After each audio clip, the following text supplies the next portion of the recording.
and brighter in between. More showers as we go through Sunday into Monday, and temperatures staying near normal for the time of year. Bye-bye.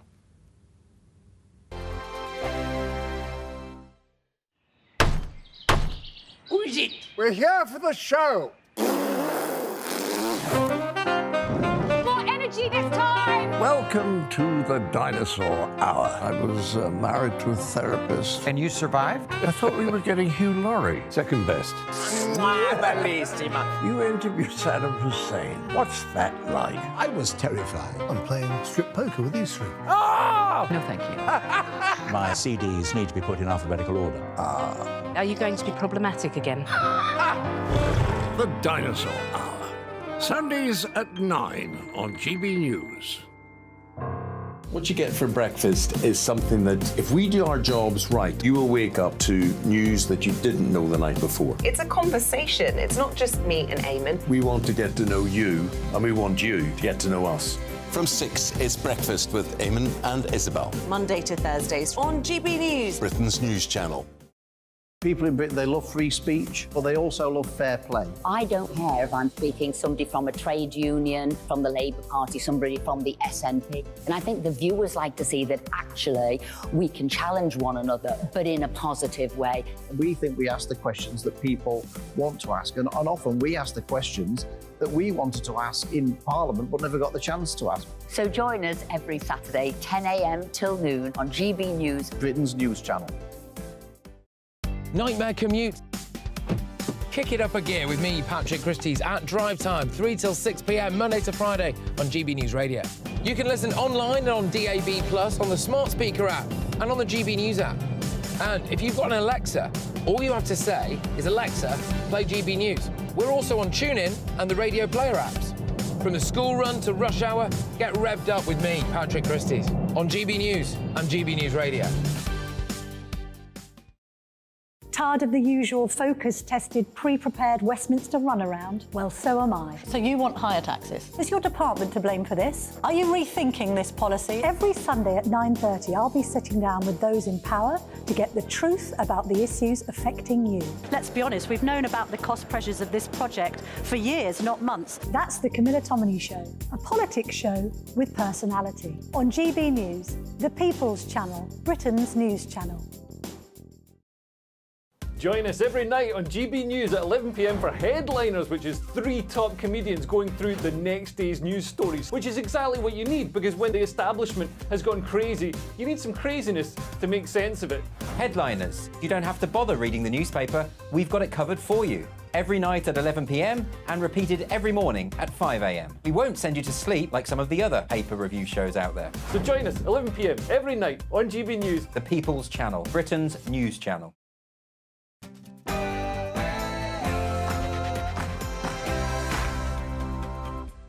It's 9 p.m, I'm Patrick Christie's, and this is GB News Tonight. I regret to inform you that we are about to witness a gross insult to Britain's war dead in our own backyard. The Million March for Palestine in London, England, on Saturday, the 11th of November, also known as Armistice Day. My perspective next on that planned protest. I find it sickening, but what about my panel? Well, tonight I am joined by Alison Pearson, Sean Bailey, and Amy Nicole Turner. Top panel.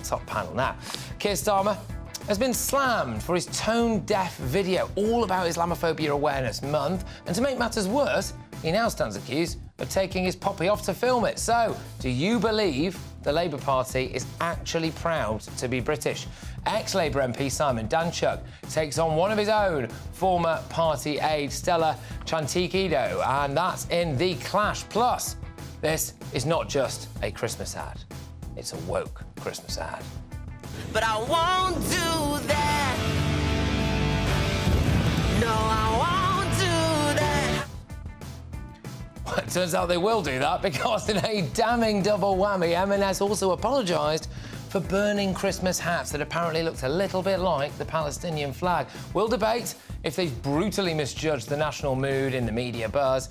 Prince Harry's dependency on Meghan Markle is taking its toll. That is according to royal journalist Phil Dampier.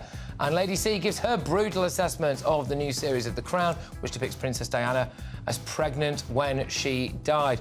More of that to come with our Royal Masterminds later on in the hour. As always, you'll get a first look at tomorrow's newspaper front pages, hot off the press, plus Miriam Cates, Kelvin McKenzie and Anne Widdecombe are all standing by with their sharp political analysis. A truly blockbuster show coming right up. Get ready, this is GB News Tonight.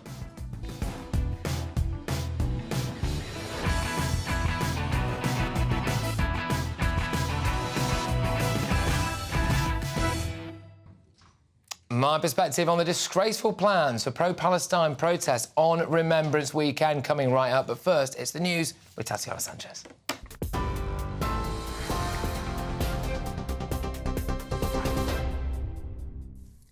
Patrick, thank you very much and good evening. This is the latest from the GB Newsroom. Israel Defense Forces has confirmed they've completed the ground encirclement of Gaza City and they've now entered another significant stage in the war, they say. Northern Gaza has come under intensified airstrikes from the Israeli military as Hamas launched a series of missiles towards Israel. At least a dozen combat jets launched missiles at Hamas targets, while artillery placements opened fire from ground positions. It comes after fresh strikes this morning killed 2 Hamas leaders in Jabalia, an area used as a refugee camp. The United Nations says it has serious concerns Israel's actions could amount to war crimes. The Rafah border crossing opened for limited evacuations from Gaza for a second day. At least 335 foreign nationals left yesterday.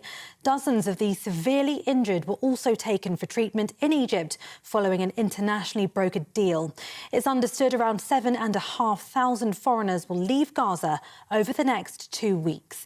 The Foreign Office is aware of around 200 UK nationals in Gaza. The UN has this evening said almost 80 Americans have been able to leave Gaza a day after those evacuees began crossing into Egypt. In his trip to the region, United Nations Secretary of State Antony Blinken says he'll discuss the steps to minimise harm to civilians in Gaza. Of course, we're intensely focused every single day on the hostages and taking every possible step that we can in concert with others to secure their release. Third and finally, we will be talking about how we can set the conditions for a durable, sustainable peace, durable, sustainable security for Israelis and Palestinians alike. Police are investigating what's been described as a hate crime after a building in London was covered in red paint. Messages about the Israel-Hamas war were painted on the building, where weapons firm Leonardo's is based, with the entrance splattered in red. 2 men were arrested on suspicion of racially aggravated criminal damage. The Prime Minister says his AI safety summit would tip the balance in favour of humanity. Speaking at Bletchley Park, Rishi Sunak said this had been achieved by establishing a shared understanding of the risks and reaching an agreement on testing the safety of new AI models before they're released. He says safely harnessing this technology could eclipse anything we've ever known. And finally, the COVID inquiry has heard that Matt Hancock wanted to decide who should live and who should die should hospitals become overwhelmed. Lord Simon Stevens, who was Chief Executive of NHS England at the time, said he discouraged the former Health Secretary's plan, preferring to leave such decisions to the medical profession. The inquiry is continuing. This is GB News across the UK on TV, in your car, on your digital radio and on your smart speaker by saying play GB News. Now it's back to Patrick.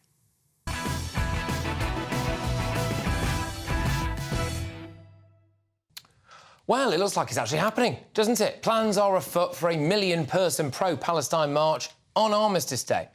I actually can't believe how disrespectful and distasteful this is.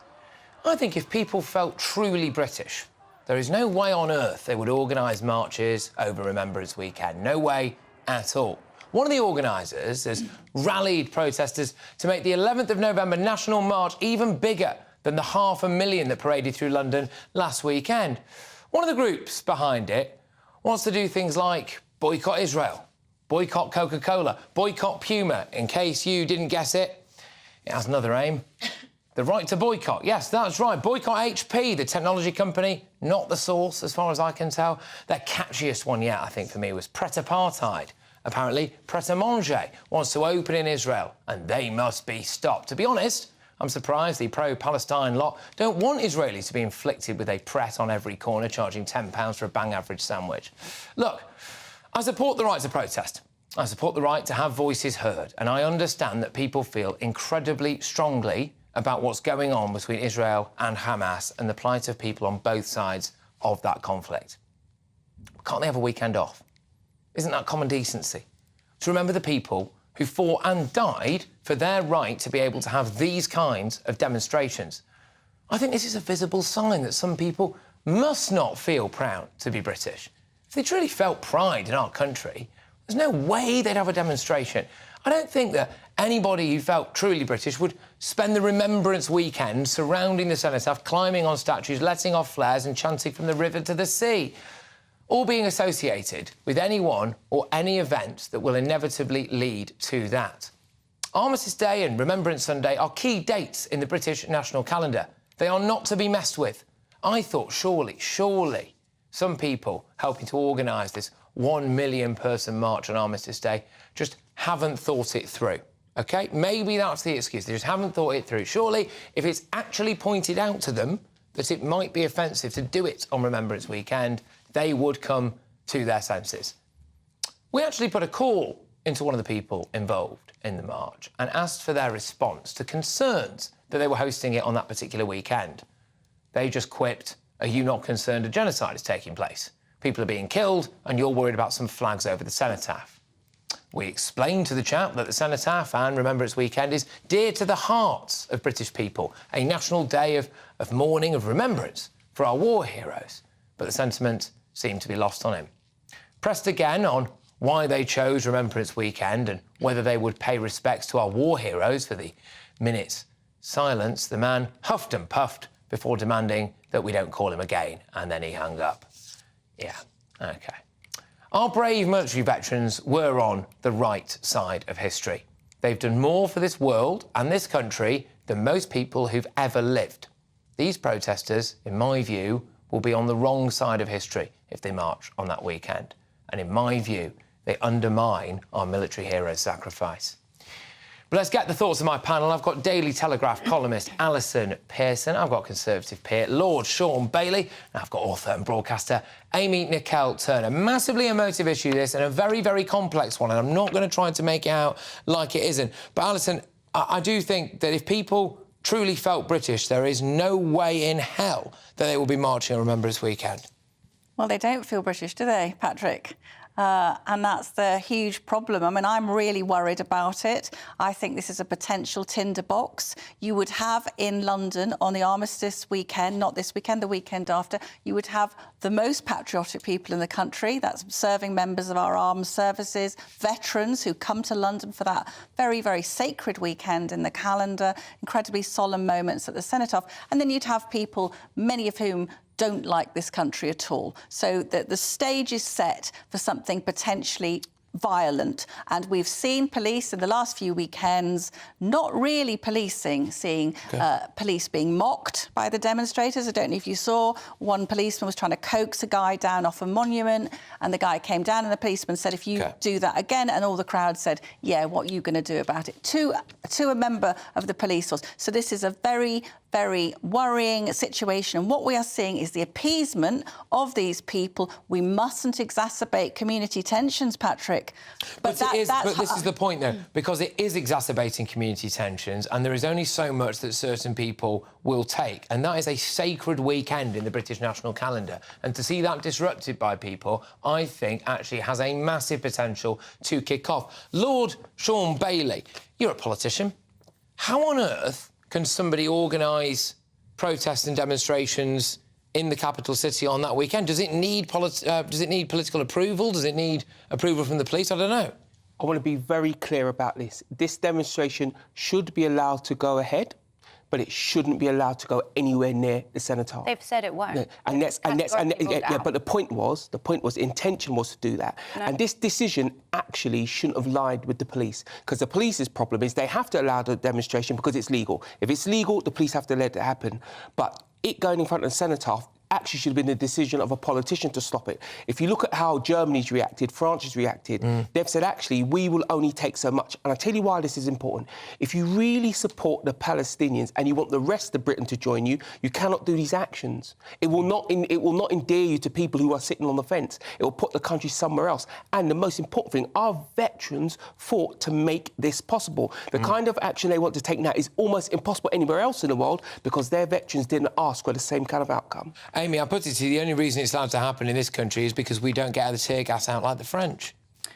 I think it's a march for peace. The protests that we've seen so far have outnumbered those we saw in 2003 against the war in Iraq, the biggest anti-war protests since 2003. 75% of people support a ceasefire and a day of remembrance for those lost in war. Surely it's the perfect day to march for peace when there are 9,000 civilians dead. Let alone, we've seen 7 arrests. You get more of there should have been a lot more arrests. Match. Can I just point out as well that it's a day of remembrance for those lost to war. At the moment, Israeli has a conscription, so the young Israelis are being forced to work, to serve on the front line. They are not being forced. They are coming from all around the world. They don't have a choice. They cannot wait to serve their country. You can refuse. You can refuse. It is not a march for peace. It is not a march for peace. Why does 75% because they are calling for a ceasefire. A ceasefire is exactly what Hamas wants, because they want to stop the Israeli forces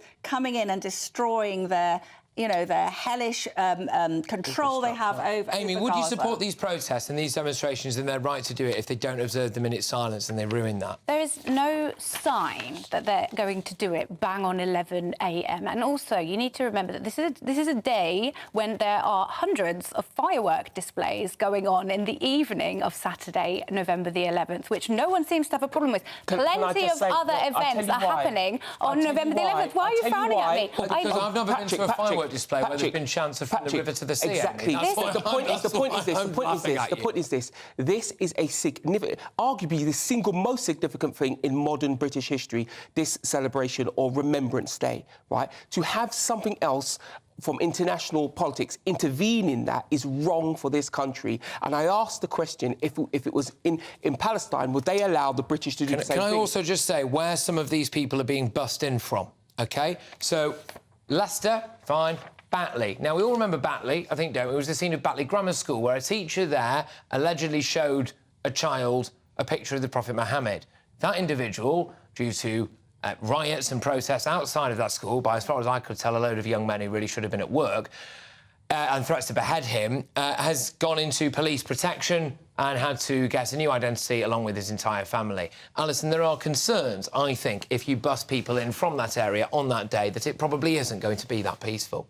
No, unfortunately, we are seeing in some of the mosques, we've seen in Oldham Mosque, people can look online, social media, some of the radical imams, extremist imams, preaching to their congregations Jew hatred, spewing Jew hatred. And coming back to this, calling for the ceasefire, it's not a peace march, Amy, because it is stirring up racial hatred. British Jews don't feel safe going into London on a Saturday. Who is going to go into London on a Saturday, Patrick, to do their Christmas shopping with that lot going on? Well, you wouldn't do Christmas shopping on Remembrance Day, surely, out of respect. You can't do anything on Remembrance Day whatsoever. They're going to do it every Saturday forever this month. You know, it's conversations like this. No, it isn't conversation. It's conversations like yours, Amy, that are trying to make this simple. It has a ripple effect. Should people be allowed to protest to support Palestine? Of course they should. But when, where and how is very important. And we're getting to the point where the decision needs to be taken by politicians, not the police. But calling it a lot those marches.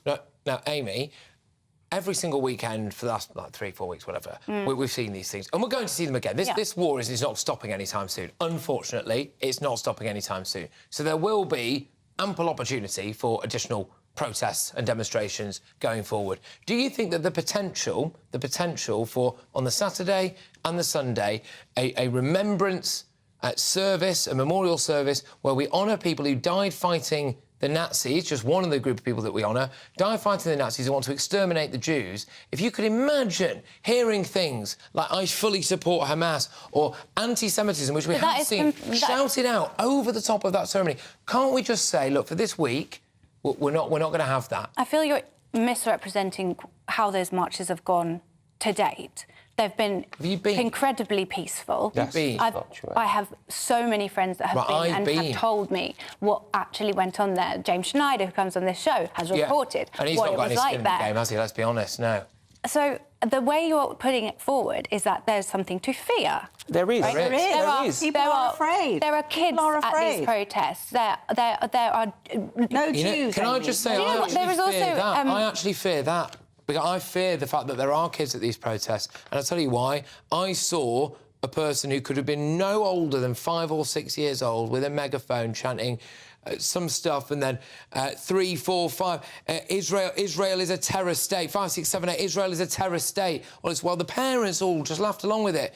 It's indoctrination of the young. Look, Patrick, look, in Amy's world, this is going to be a peaceful march and nothing's going to happen. I still don't think I still don't think it should be allowed my world. to interrupt the Armistice Day, because it's important. And let's be clear, you're talking about a pivotal point in our history, right? That should not be disrupted.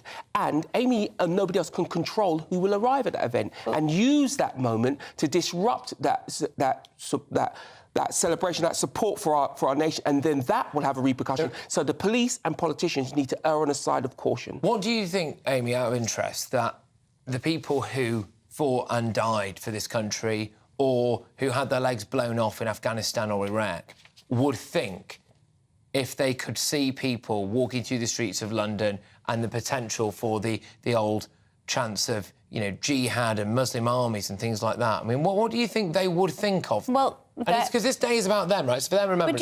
Should we not honour what they would want? Of course.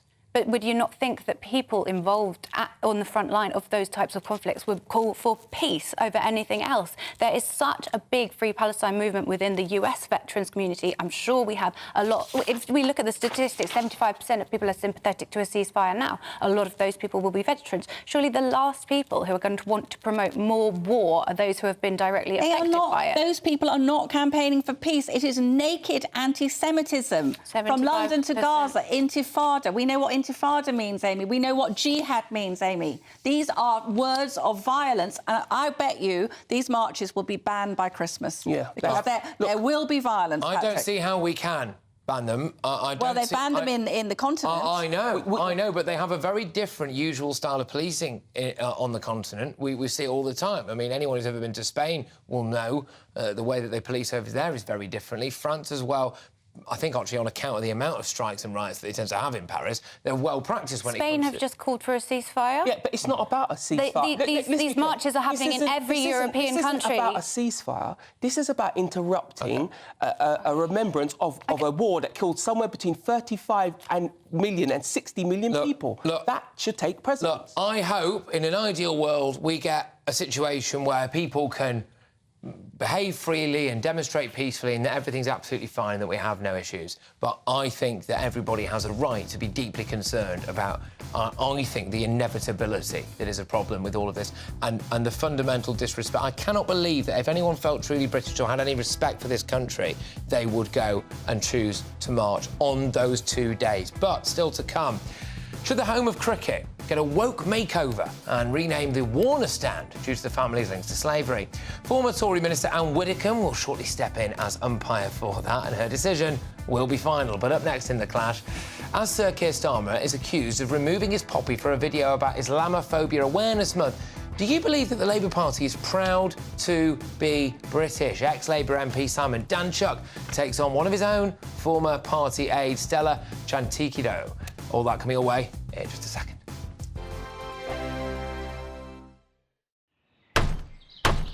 Who is it? We're here for the show. More energy this time! Welcome to the dinosaur hour. I was married to a therapist. And you survived? I thought we were getting Hugh Laurie. Second best. You interviewed Saddam Hussein. What's that like? I was terrified. I'm playing strip poker with these three. Ah! job. No, thank you. My CDs need to be put in alphabetical order. Are you going to be problematic again? The Dinosaur Hour. Sundays at 9 on GB News. What you get for breakfast is something that, if we do our jobs right, you will wake up to news that you didn't know the night before. It's a conversation. It's not just me and Eamon. We want to get to know you, and we want you to get to know us. From 6, it's Breakfast with Eamon and Isabel. Monday to Thursdays on GB News. Britain's news channel. People in Britain, they love free speech, but they also love fair play. I don't care if I'm speaking somebody from a trade union, from the Labour Party, somebody from the SNP. And I think the viewers like to see that actually we can challenge one another, but in a positive way. We think we ask the questions that people want to ask, and often we ask the questions that we wanted to ask in Parliament but never got the chance to ask. So join us every Saturday, 10 a.m. till noon on GB News, Britain's news channel. Nightmare commute. Kick it up a gear with me, Patrick Christie's at Drive Time, 3 till 6 p.m, Monday to Friday on GB News Radio.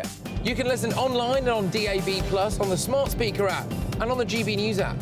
And if you've got an Alexa, all you have to say is, Alexa, play GB News. We're also on TuneIn and the Radio Player apps.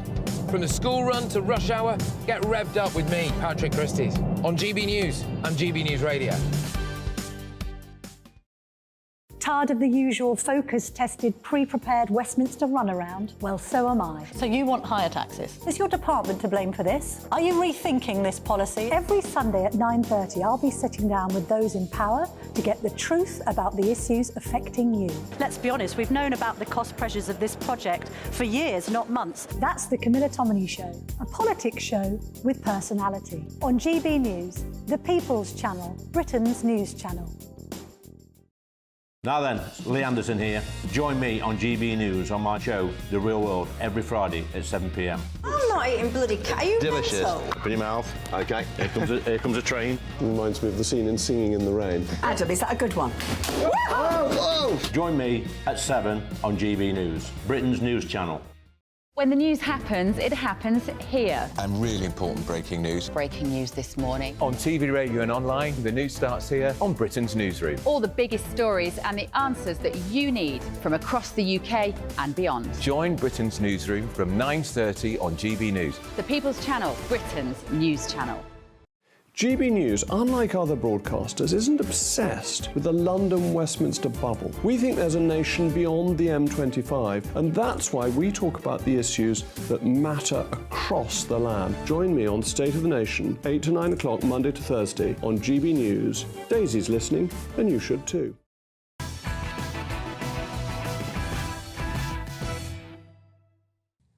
Anne Widdecombe is waiting in the wings, but first it's time for The Clash. Now, with the Labour Party tearing themselves apart over Keir Starmer's policy on Israel and with the party's reputation amongst elements of the Muslim community left in tatters, the Labour leader released this video yesterday to mark Islamophobia Awareness Month. This Islamophobia Awareness Month comes at a deeply troubling time for Muslim communities across Britain. We've seen a devastating rise in Islamophobia, leaving people feeling fearful and unsafe in their own country. Now, did you spot something missing there? Here's Sir Keir Starmer giving a speech at Chatham House on the same day as his Islamophobia video was released. And yet, obviously, he's wearing a poppy there. Good, patriotic leader of the opposition. Well, eagle-eyed viewers have spotted that despite wearing the very same suit, or what appears to be anyway, Starmer appears to have removed his poppy before filming his message for the Muslim community. I wonder why.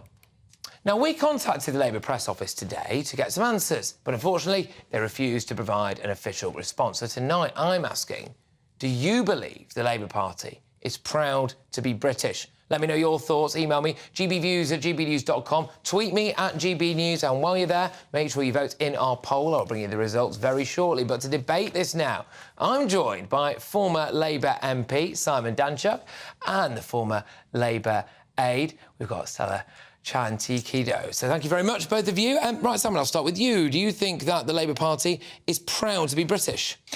No, I don't think they are, and I think this is a cynical attempt by Keir Starmer to try and win power and become Prime Minister. He's desperate to be Prime Minister.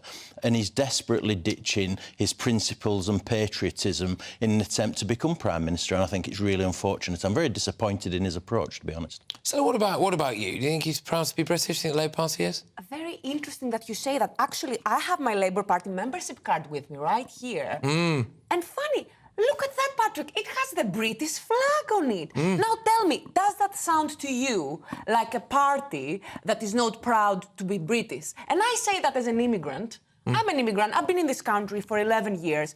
Extremely grateful about the UK. Love the UK. Love British people. I'm also a Labour Party member. I have been for a very long time. And let me tell you, I have never felt uncomfortable in the Labour Party. I have never felt that it doesn't represent my view that the UK is a great country to live in.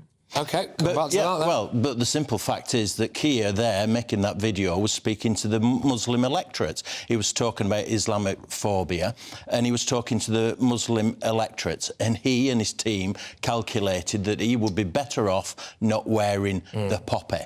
And the reality is that he's playing politics with both religion and with our military forces, and I think that's really dangerous. You know, they would say, as they would say in Rochdale, he has more faces than the town hall clock. That's the reality of it. Question. OK, just quickly before you do say that is, you know, look, obviously the Labour Party, like we said there, they're not confirmed that. I get what you're saying, Simon. I mean, it looks like someone's told them to take it off, but we don't know that for sure. Carry on. Firstly, first point. Is it likely that this video was in fact taken on another day? For example, a few days ago or last week? Well, why didn't you just say that then, you know? Why wouldn't you just say it? These are professionals. They know it's Poppy Week month. So why wouldn't they put one on him? They should have. But secondly, he literally wears the same suit in a million other appearances. Dark blue suit, white shirt, red tie. Thirdly, you know when it's going out. You are commenting on the fact that he's releasing a video on Islamophobia Awareness Month, which is something. It's not something that's been created by the Labour Party, Islamophobia Awareness Month. I'm sure both of you would agree Islamophobia is bad. Political leaders should be against it. Do you think it is really strange that the leader of the opposition is releasing a video on Islamophobia Awareness Month? I think... And will you say the Stella, same? Let me give you some examples. He wants to get the black vote, he takes the knee. He wants to get the Jewish vote, he comes... Well, I didn't interrupt you, Stella.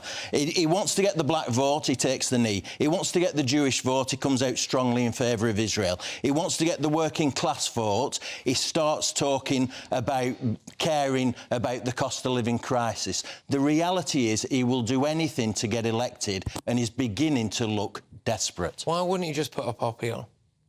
Because very clearly this video was not taken on the same day. But you know when it's going out. Because I'll tell you what, I was on TV like 2 days ago. I was wearing a poppy, and it fell. And it fell the last minute before I went on, and they didn't notice it. And I was on TV without a poppy. It was bad.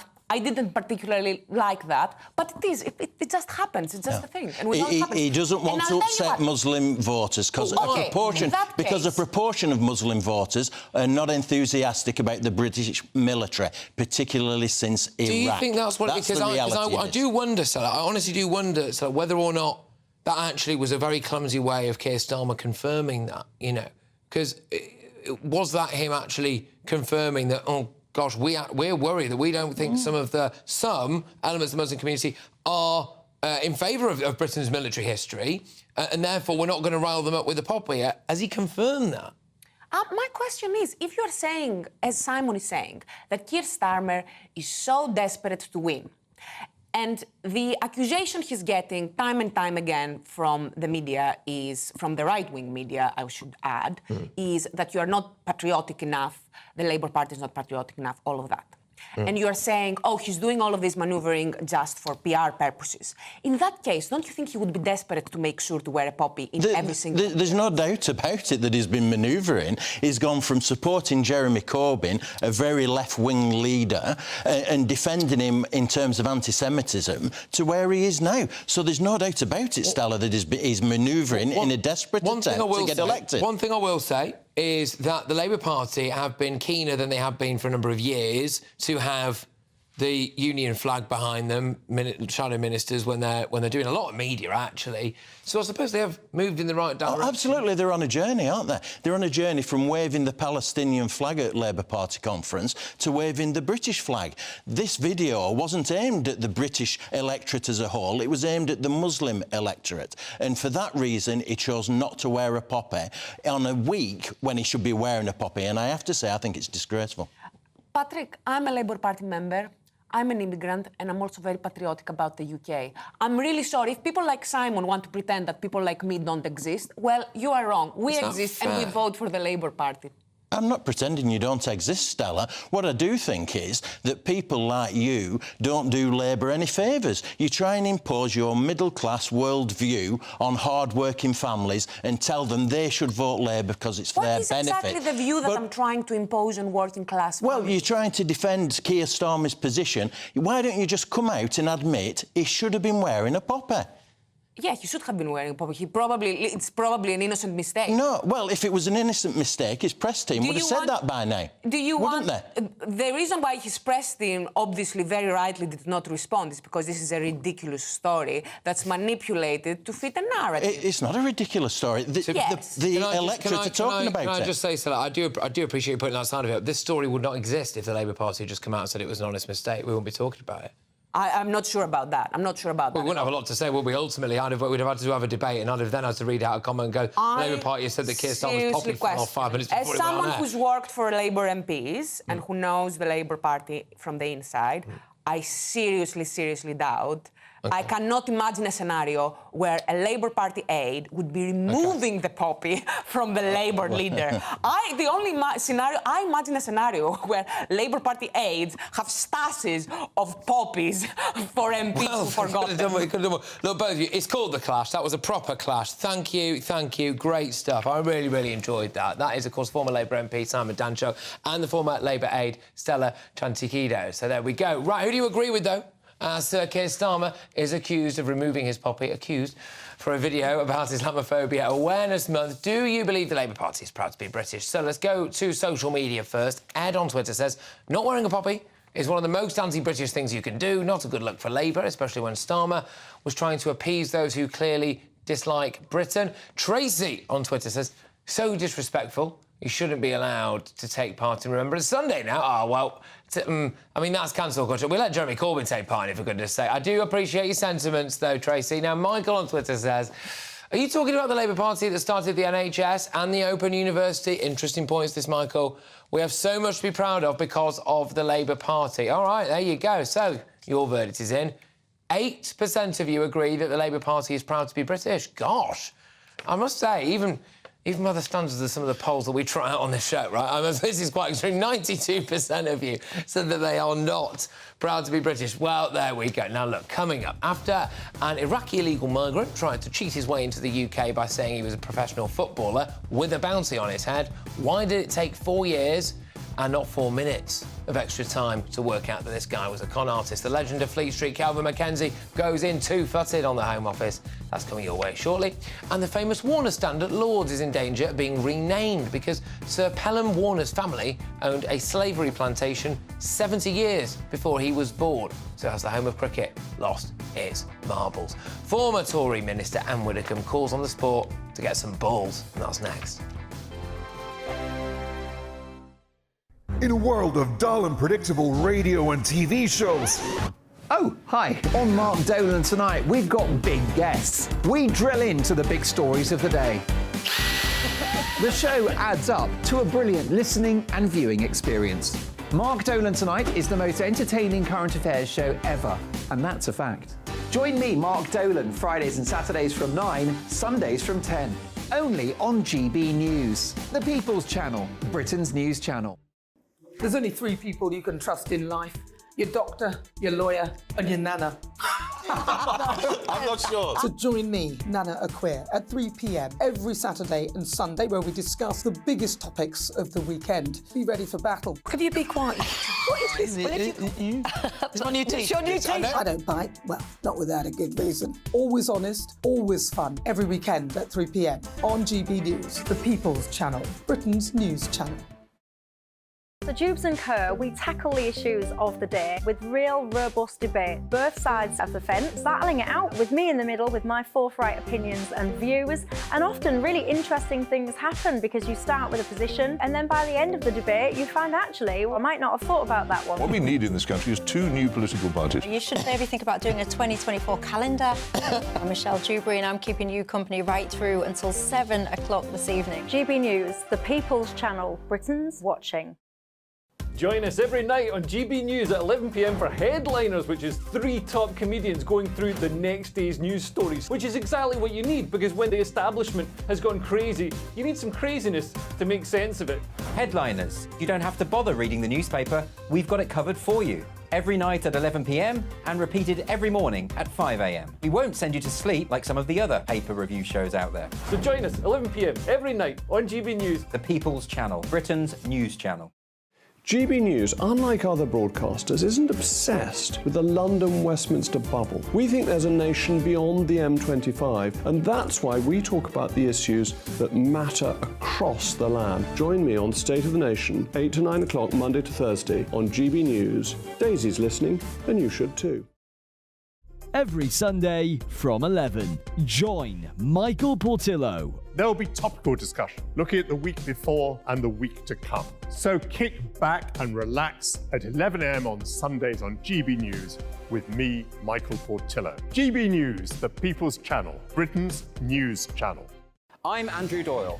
Join me at 7 o'clock every Sunday night for Free Speech Nation, the show where I tackle the week's biggest stories in politics and current affairs with the help of my 2 comedian panellists and a variety of special guests. Free Speech Nation, Sunday nights from 7 on GB News, the People's Channel, Britain's news channel. Nightmare commute. Kick it up a gear with me, Patrick Christie's, at drive time, 3 till 6 p.m, Monday to Friday on GB News Radio. You can listen online and on DAB+, on the smart speaker app, and on the GB News app.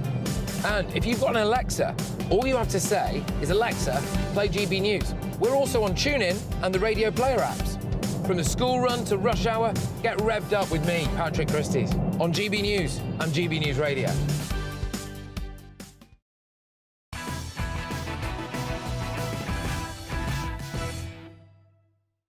Kelvin McKenzie coming up. But first, it's time for the former Conservative Minister, Anne Widdecombe. And Lords, the home of cricket, is considering changing the name of its iconic Warner stand because Sir Pelham Warner's family owned slaves 70 years before he was even born. After a report branded English cricket racist and elitist, the chairman of the MCC, which owns Lords, Bruce Carnegie-Brown, said the renaming of the stand ought to be kept under review. It comes after dozens of bird species in America were given new monikers due to being named after slave owners and Confederate generals.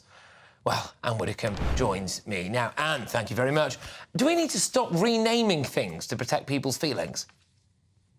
Well, it really is becoming an enormous joke. I mean, these people seem to have no clue at all, that is, people who are calling for renaming, seem to have no clue at all that humanity progresses. And that the way we see things now was not how people saw it 70 years before he was born, and is not how people 100 years before that saw things. I mean, we've progressed from boiling in oil to hanging, drawing and quartering to hanging to absolutely no capital punishment at all, from flogging people publicly through the streets to now you can't even smack a child. We progress. But it is a lunacy to suggest that people of the past who had the morals of the past and the outlook of the past, that they somehow miraculously should have had the values which we have now. Of course, we wouldn't support anything like slavery now. But that was, years and years ago. I mean, slavery was abolished by the British, I might point out, who led the way. Slavery was abolished more than a century ago. What is all this about? Yeah, what is all of it about? But you're also changing the name of an iconic stand at the home of cricket that I'm almost certain that nobody who walks through the gates at Lords ever looks up and sees that stand and thinks, you know what? I heard that 70 years before that guy was even born, his parents owned slaves. That needs to be torn down.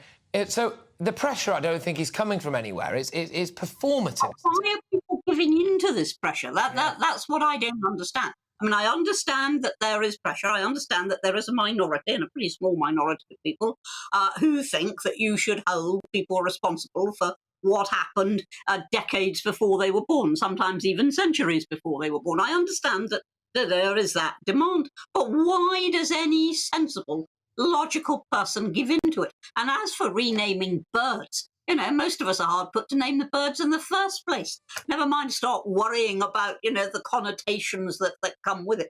It is just such nonsense. I'm weary of this nonsense, and I can't understand why it isn't being resisted.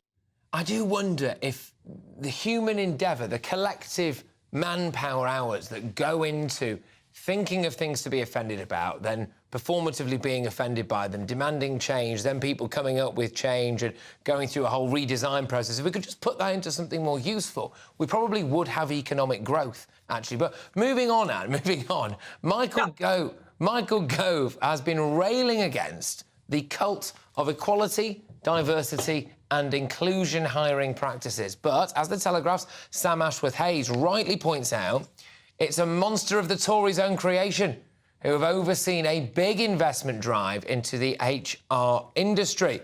And given that the Conservative Party made interns complete a so-called privilege walk to demonstrate the advantages of being white, middle class, Anne, are the Tories guilty as charged?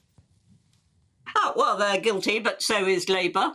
So are all parties. There's been a ludicrous amount of consensus on this. There hasn't been any real challenge. Nobody has said, stop, you know, what is the purpose of all of this and what good is it actually doing and how much are we spending on it and how much time is going into it and, you know, what is it diverting us from? Nobody asked that. Now, the people you do expect to ask that are the Conservatives. They're not asking it. They're going with the flow. They're doing it. They want to somehow, you know, have woke credentials that they can parade. They should actually throw the woke credentials out of the window, and they would be surprised how many of the population support them. Amazed, in fact.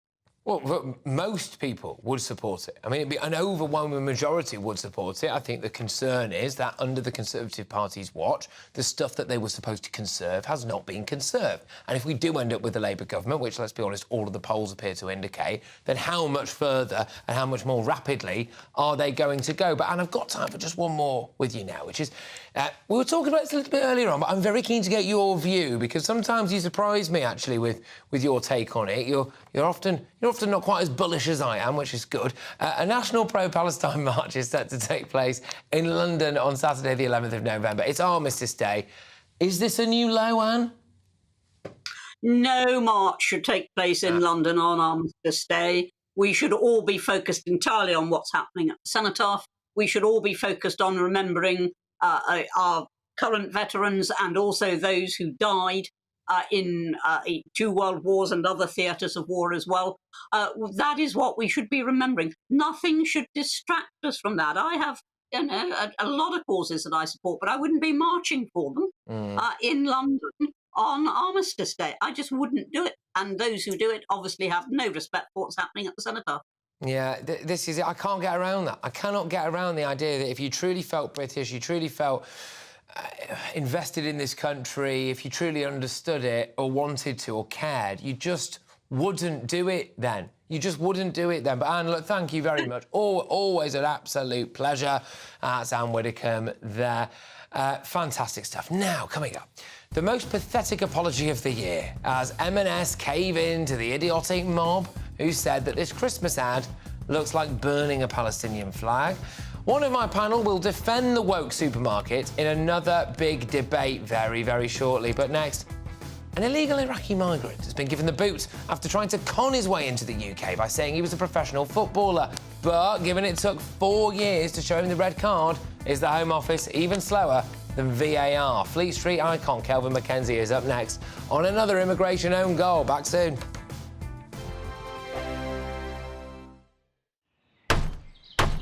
Who is it? We're here for the show.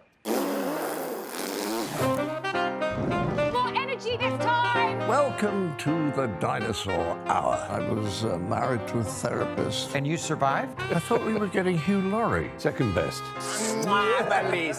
You interviewed Saddam Hussein. What's that like? I was terrified. I'm playing strip poker with these three. Oh! No, thank you. My CDs need to be put in alphabetical order. Are you going to be problematic again? The Dinosaur Hour. Sundays at 9 on GB News.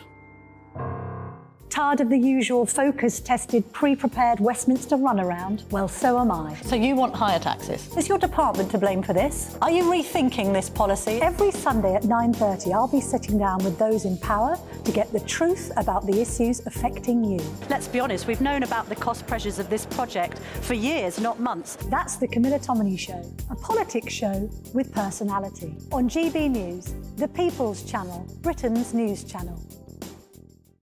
Join me, Patrick Christie's, Monday to Friday, 3 till 6. We tackle the day's news agenda like you've never seen before. It's high tempo, high octane, the most controversial topics, and the best guests. You will not be able to take your eyes and ears off it. I'm not afraid to ask the questions that you really want answered. 3 till 6 p.m, Monday to Friday on GB News, the People's Channel, Britain's news channel.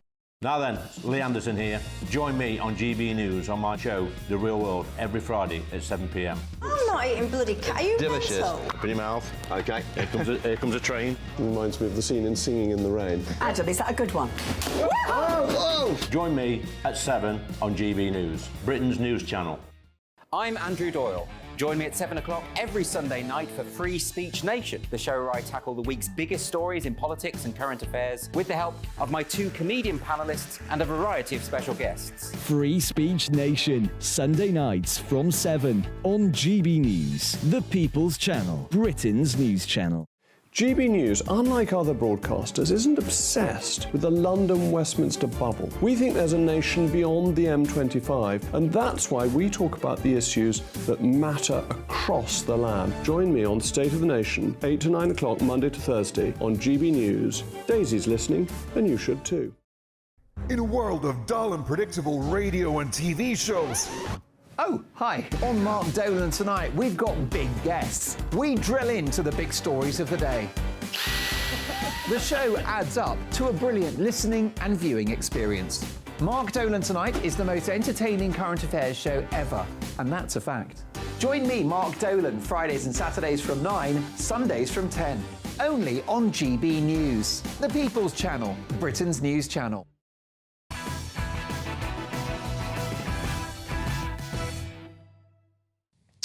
Rising star of the right and Tory MP Miriam Cates is on the way. But first, it's time for Fleet Street icon Kelvin McKenzie. And in a near-own goal for the Home Office, an illegal Iraqi immigrant tried to bluff his way into the UK by claiming he was a superstar footballer with a bounty on his head in his home country. And, most shockingly of all, it took the Home Office over 4 years to finally rule that he was talking tripe. So, Kelvin joins me now. There he is. Right, why did they need so much extra time to reject his asylum claim, do you think? Because the lawyers acting for him on our money fought them every step of the way. And that's the reality.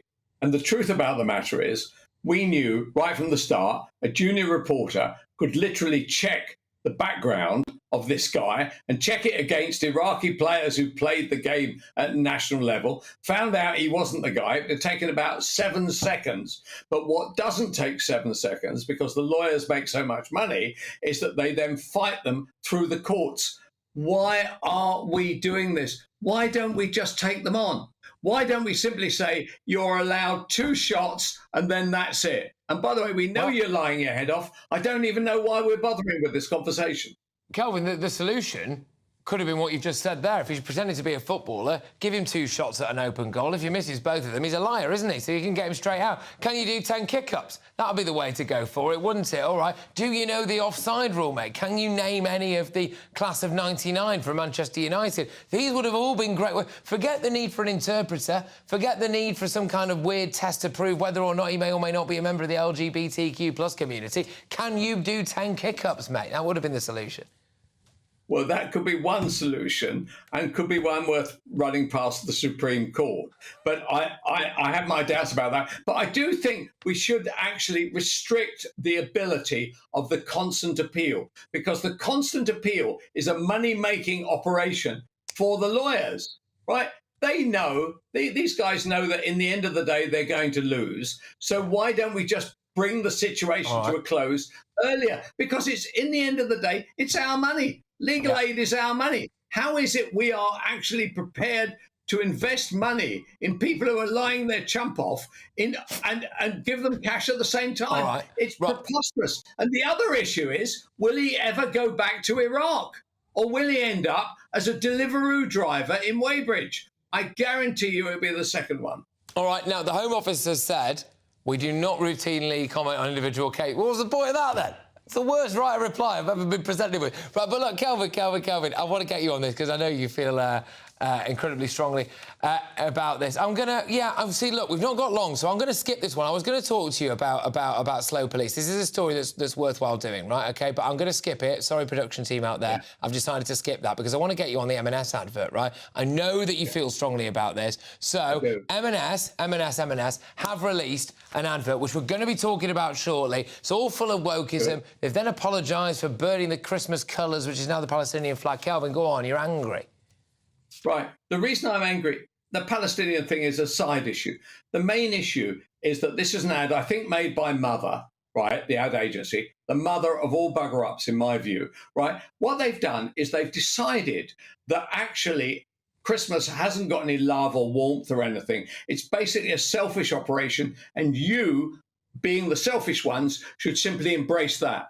I say that most families I know, I'm sure there's scumbags out there who don't give a stuff, but most families I know enjoy having their children around, enjoy giving them presents, enjoy giving with their grandparents and parents. And actually the whole point of M&S has been lost in this. My advice is forget about skipping the Palestinian thing. They should just simply dump the ad. It doesn't reflect the values of either their shoppers or, I say, ordinary people in this country. It's too cynical and it's too nasty, and it's a mistake by M&S, who by and large have a pretty good record in this area. Yeah, I mean, it had every single box ticked, that advert. Again, we're going to come on to talk about this in a little bit more detail later on, but, you know, you kind of had the obligatory multiracial family, you had a gay couple in there as well, didn't you? You had all sorts of that. You had the diversity quota non-stop. Didn't you think this? But wasn't the real feeling was one of cynicism? Yeah. Right. We have two potential world wars going on in our backyard. We've got economic problems coming out of our area. I suspect unemployment's going to go through the roof over the next 6 months. Why not simply embrace Christmas? I realise that there are probably some religious issues involving their shoppers, in which case they feel Christmas uneasy. But for most of us, we want to have a good time and we want to share some good times with our family. Why is it that M&S, uniquely, who I previously would have respected in this area, feel they cannot make an advert which embraces those issues? Yeah, a Christmas advert for people who enjoy Christmas and would like to shop at M&S so that they can have a nice Christmas with their family. It's a radical notion, Kelvin, isn't it? I wonder whether or not you and I should set up an advertising agency which stuns our clients by advertising their product for what it's supposed to do. Where have these two come from? This is something else. We wouldn't get any work for a number of reasons which I don't think are appropriate to go into. What would we call our advertising agency? Pale and stale, do you think? Well, in my case, very old ideas. Good stuff. All right, OK, Kelvin. Look, thank you very, very much. It's always an absolute pleasure to have you on the show. Just let's see, where will you be doing your Christmas food shop this year, then? Not M&S? Actually, funnily enough, I will be going to M&S, but now I'm under family orders on that issue. I won't be going to Aldi's, I can tell you that. Fair enough. No, I mean, you wouldn't be seen dead there. You get recognised too much in an Aldi. People in M&S, they don't come up to ask for autographs. There's always someone more famous there. Gary Lineker's in there taking the knee, isn't he? Anyway, Kelvin, thank you very much. Kelvin McKenzie there, of course. Absolute Fleet Street icon. Get your views coming in on this. gbviews@gbnews.com. I just want to give you a little tease as to what I've got coming up. So I'm going to be joined, I'm very excited about this actually, very excited about this, by the rising star of the Conservative Party, Miriam Cates. Now, she hasn't been short of controversy this week, which is why we like her, after she blamed an increase in working women for a rise in children going to school in nappies. Let that sink in then.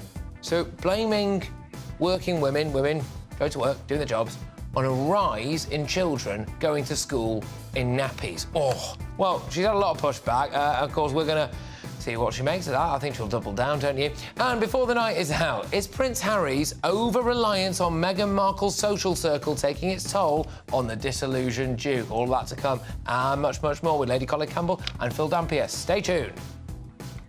Hello again, it's Alex Burkill here with your latest GB News weather update. Whilst not everywhere saw the stormy weather, it was very wet and very windy for some, particularly southern parts, due to Storm Ciarán. However, that feature is now clearing its way into the North Sea, still bringing some blustery and very wet weather to eastern parts of the UK, particularly eastern Scotland, northeast England. As we go through the night and into Friday, here we are going to see some further heavy rain. Clearer skies towards the west and the south, and here under those clear skies, it is likely to turn a little chilly. Some places could get into your low to mid single figures. As we go through Friday then, we are going to see further wet weather, particularly for eastern parts of Scotland and northeast England. Could see some further flooding here with more disruption to travel likely as well. Elsewhere, a scattering of showers coming down on a northwesterly wind, so particularly across parts of Northern Ireland, but feeding into England and Wales as well. Some sunny breaks in between the showers, and we're likely to see highs of around 14 or 15 Celsius, so a touch higher than today. Into the weekend, and Saturday may start with some mist and fog patches, particularly in the north, then a swathe of wet weather and strong winds pushes its way up from the south, affecting many parts of England and Wales. Also some showery outbreaks across the far north of Scotland, but something drier and brighter in between. More showers as we go through Sunday into Monday, and temperatures staying near normal for the time of year. Bye-bye.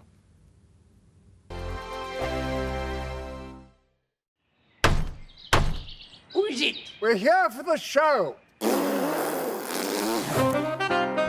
More energy this time! Welcome to the dinosaur hour. I was married to a therapist. And you survived? I thought we were getting Hugh Laurie. Second best. You interviewed Saddam Hussein. What's that like? I was terrified. I'm playing strip poker with you three. Oh! No, thank you. My CDs need to be put in alphabetical order. Are you going to be problematic again? The Dinosaur Hour. Sunday, the 29th of October at 9 on GB News. What you get for breakfast is something that, if we do our jobs right, you will wake up to news that you didn't know the night before. It's a conversation. It's not just me and Eamon. We want to get to know you, and we want you to get to know us. From 6, it's Breakfast with Eamon and Isabel. Monday to Thursdays on GB News. Britain's news channel. People in Britain, they love free speech, but they also love fair play. I don't care if I'm speaking somebody from a trade union, from the Labour Party, somebody from the SNP. And I think the viewers like to see that actually we can challenge one another, but in a positive way. We think we ask the questions that people want to ask, and often we ask the questions that we wanted to ask in Parliament but never got the chance to ask. So join us every Saturday, 10 a.m. till noon on GB News, Britain's news channel. Nightmare commute. Kick it up a gear with me, Patrick Christie's, at drive time, 3 till 6 p.m, Monday to Friday on GB News Radio.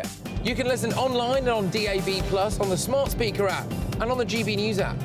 And if you've got an Alexa, all you have to say is, Alexa, play GB News. We're also on TuneIn and the Radio Player apps. From the school run to rush hour, get revved up with me, Patrick Christie's, on GB News and GB News Radio.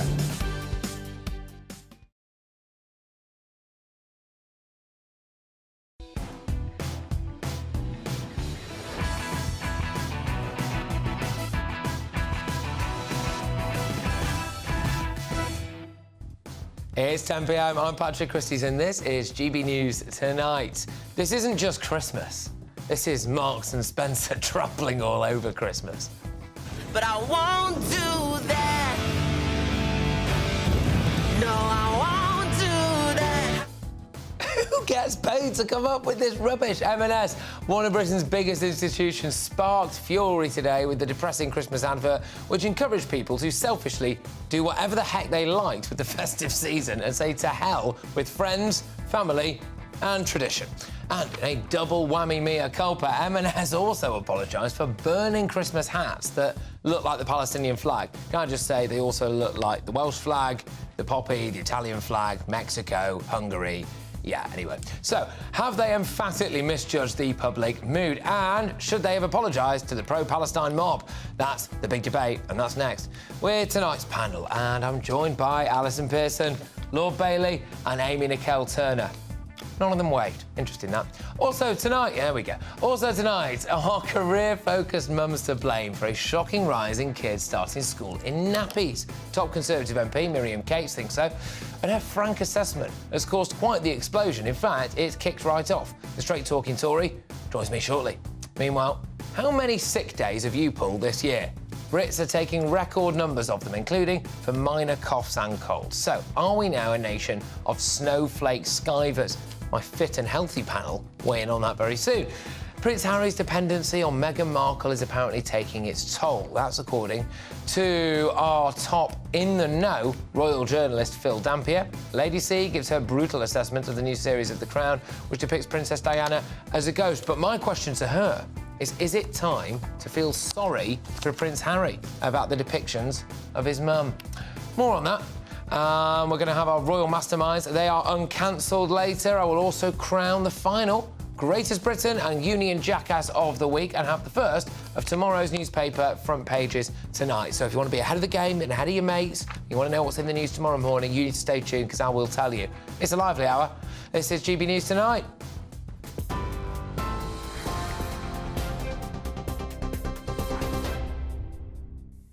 Patrick, thank you very much and good evening. This is the latest. Israel Defense Forces has confirmed they've completed the ground encirclement of Gaza City and they've now entered another significant stage in the war. Northern Gaza has come under intensified airstrikes from the Israeli military as Hamas launched a series of missiles towards Israel. At least a dozen combat jets launched missiles at Hamas targets, while artillery placements opened fire from ground positions. It comes after fresh strikes this morning killed 2 Hamas leaders in Jabalia, an area used as a refugee camp. The United Nations says it has serious concerns Israel's actions could amount to war crimes. The Rafah border crossing opened for limited evacuations from Gaza for a second day. At least 335 foreign nationals left yesterday. Dozens of the severely injured were also taken for treatment in Egypt following an internationally brokered deal. It's understood around 7,500 foreigners will leave Gaza over the next 2 weeks. The Foreign Office is aware of around 200 UK nationals in Gaza. The UN says almost 80 Americans have been able to leave Gaza a day after those evacuees began crossing into Egypt. In his trip to the region, UN Secretary of State Antony Blinken says he'll discuss the steps to minimise harm to civilians in Gaza. Of course, we're intensely focused every single day on the hostages and taking every possible step that we can in concert with others to secure their release. Third and finally, we will be talking about how we can set the conditions for a durable, sustainable peace, durable, sustainable security for Israelis and Palestinians alike. Police are investigating what's been described as a hate crime after a building in London was covered in red paint. Messages about the Israel-Hamas war were painted on the building where Weapons firm Leonardo's is based, with the entrance splattered in red. 2 men were arrested on suspicion of racially aggravated criminal damage. Elon Musk has warned of humanoid robots that can chase you anywhere while speaking to the Prime Minister to close out the government's AI safety summit. The tech billionaire also said there will come a point where no job is needed and the only reason people will work will be for their own satisfaction. He described AI as a magic genie that grants you any wishes that you want and will usher in an age of abundance. But there will come a point where no job is needed. You can have a job if you want to have a job for sort of personal satisfaction, but the AI will be able to do everything. So I don't know if that makes people comfortable or uncomfortable.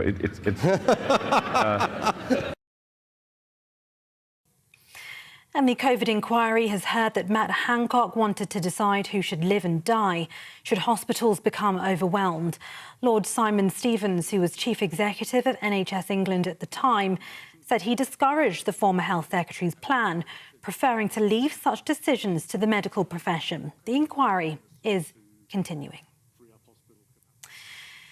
This is GB News across the UK on TV, in your car on digital radio and on your smart speaker by saying play GB News. Now it's back to Patrick.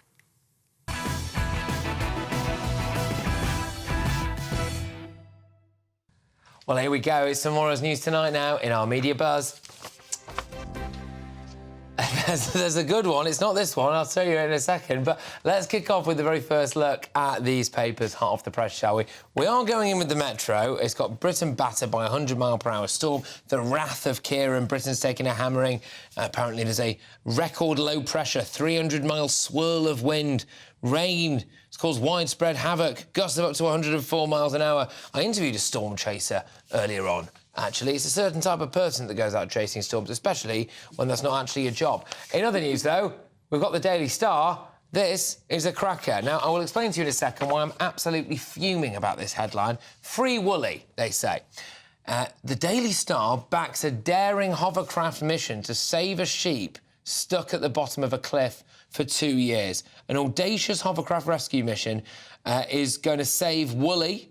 I wonder how they came up with that. He's been trapped at the bottom of this cliff for 2 years. Now, keep this on the screen, right? Because GB News viewers and listeners will know that I have covered this story not once, not twice, but 3 times. And I can confirm that I said to bosses here, all right, I want to go and save this sheep, OK? We need to get the GB News dinghy, OK? We talk about dinghies enough, don't we? Get the dinghy over there to this sheep, save it, and... I mean, it turns out that it was an absolute logistical nightmare, to be fair. But the Daily Star have gone and done it, OK? The Daily Star have gone and done it. They are saving the sheep, so there we go. Anyway, right, those are the papers so far. I'll give you some more of the papers very, very shortly. If they're anything like the Daily Star, then it's going to be a good night. But my panel are back with me. Daily Telegraph columnist Alison Pearson, Conservative peer Lord Sean Bailey, author and broadcaster Amy Nicole-Turner. Now, it's a damning indictment, I think, of today's vacuous society that Britain's leading multinational retailer thought it was fit to release a Christmas advert that promotes selfish narcissism at the one time of year we used to celebrate tolerance and tradition. Marks & Spencer, flying the flag for Britain across the world, said, to hell with friends, your family can go and shove it where the sun doesn't shine, and all of this stuff, and faith, and instead it's encouraged us to literally burn Christmas down. But I won't do that. No, I won't do that. I would do anything for love, anything you've been dreaming of. But I just won't do that. No, I just won't do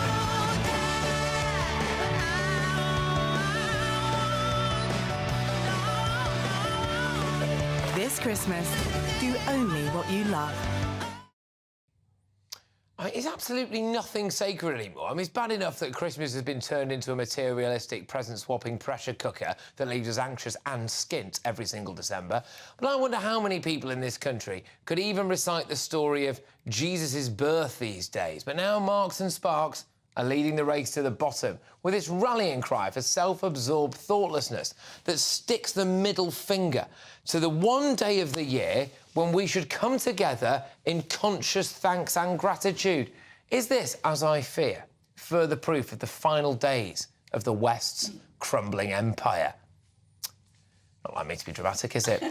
Now, if it wasn't bad enough, M&S was forced to separately apologise for releasing this outtake from their advert. Now, it showed red, black... Well, the hearth is black. The little Christmas hats aren't black. But anyway, you get the point. Red, green, white Christmas hats being burned in the fireplace, right?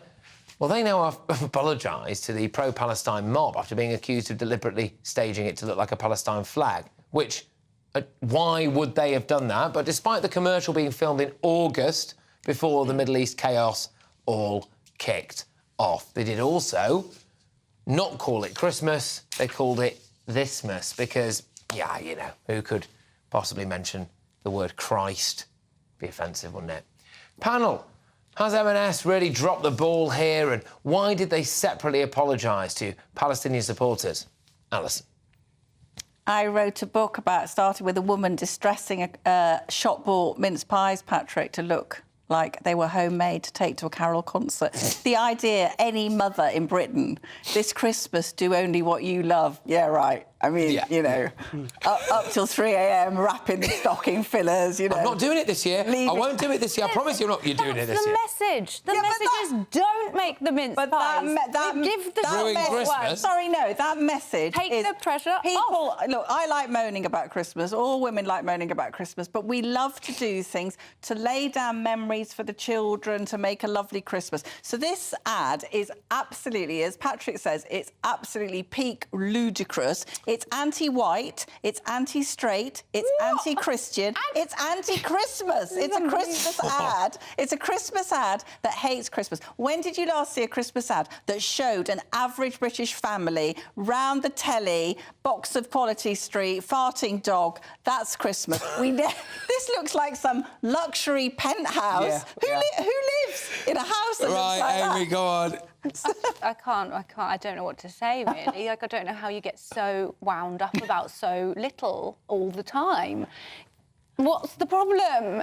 This is a lovely advert. Lots of people secretly don't like board games, secretly don't want to write cards. It's just expressing that in quite a joyful way. Why? Why do you find the worst in everything? Here's a serious point in this. I don't think marketing is taken seriously by big multinationals, because this was clearly constructed by young people who haven't raised families, whatever, and nobody at Marks and Sparks thought, well, hold on a second, it isn't these young, luxury-looking people who buy our gear. It's your mum and my mum who go to Marks and Sparks, and actually Christmas is a major joyful point of the year for them. Do real people in the real world that isn't GB News actually dislike this advert? Because I just can't. Yes, really? they do.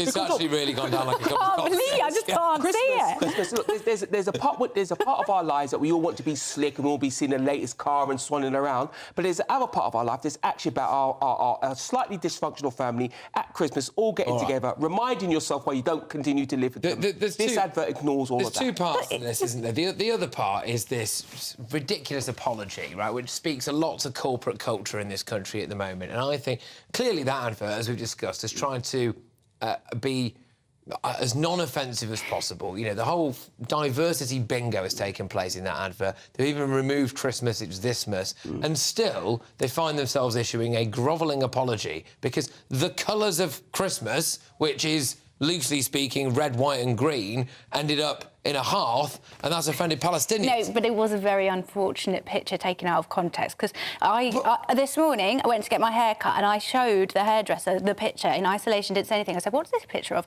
And he went, oh, my God, like that. And last night when I saw it, I went, oh, my God, I had to double take. It doesn't immediately look like 3 hats burning in the fire, does it? Does it? I thought it did. It was like you don't expect to see that. I never thought it was. I thought the apology is right. Look.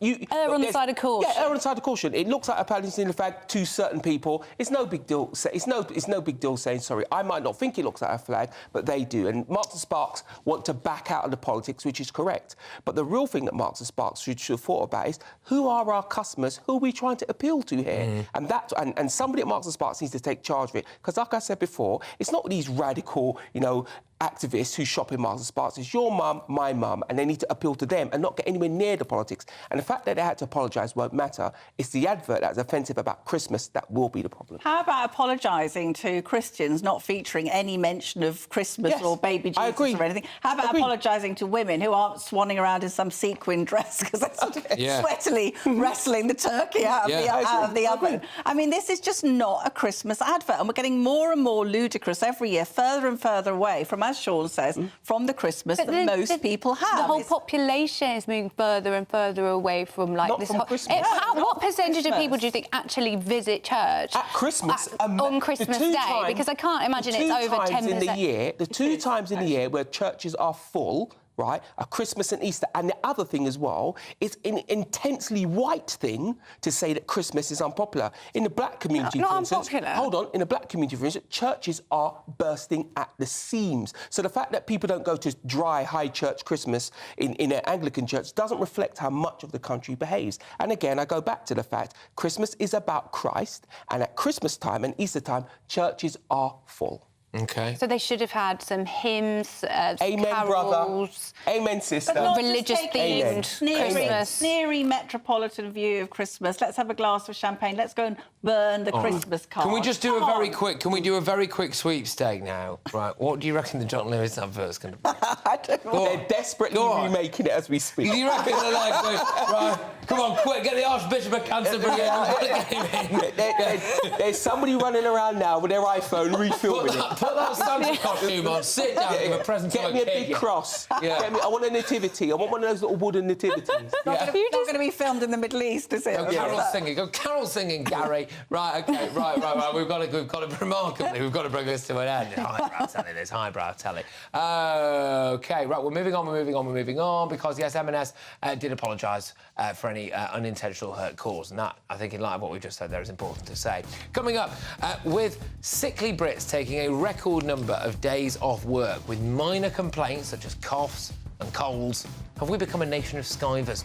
We will thrash that one out in the media buzz. But first, should we be worried about the UK's plummeting birth rate? It's not the bit of that story I'm really bothered about, to be honest with you. I'll just fess up to that right now. But are professional working women to blame for the increasing number of children arriving to school wearing nappies? That's the bit of controversy that I'm keen on. Women's rights warrior, rising star of the right, Miriam Cates MP, she joins me live. She's produced, in a week of stiff competition, possibly the most controversial article of the week. She's here to defend it. You won't want to miss it.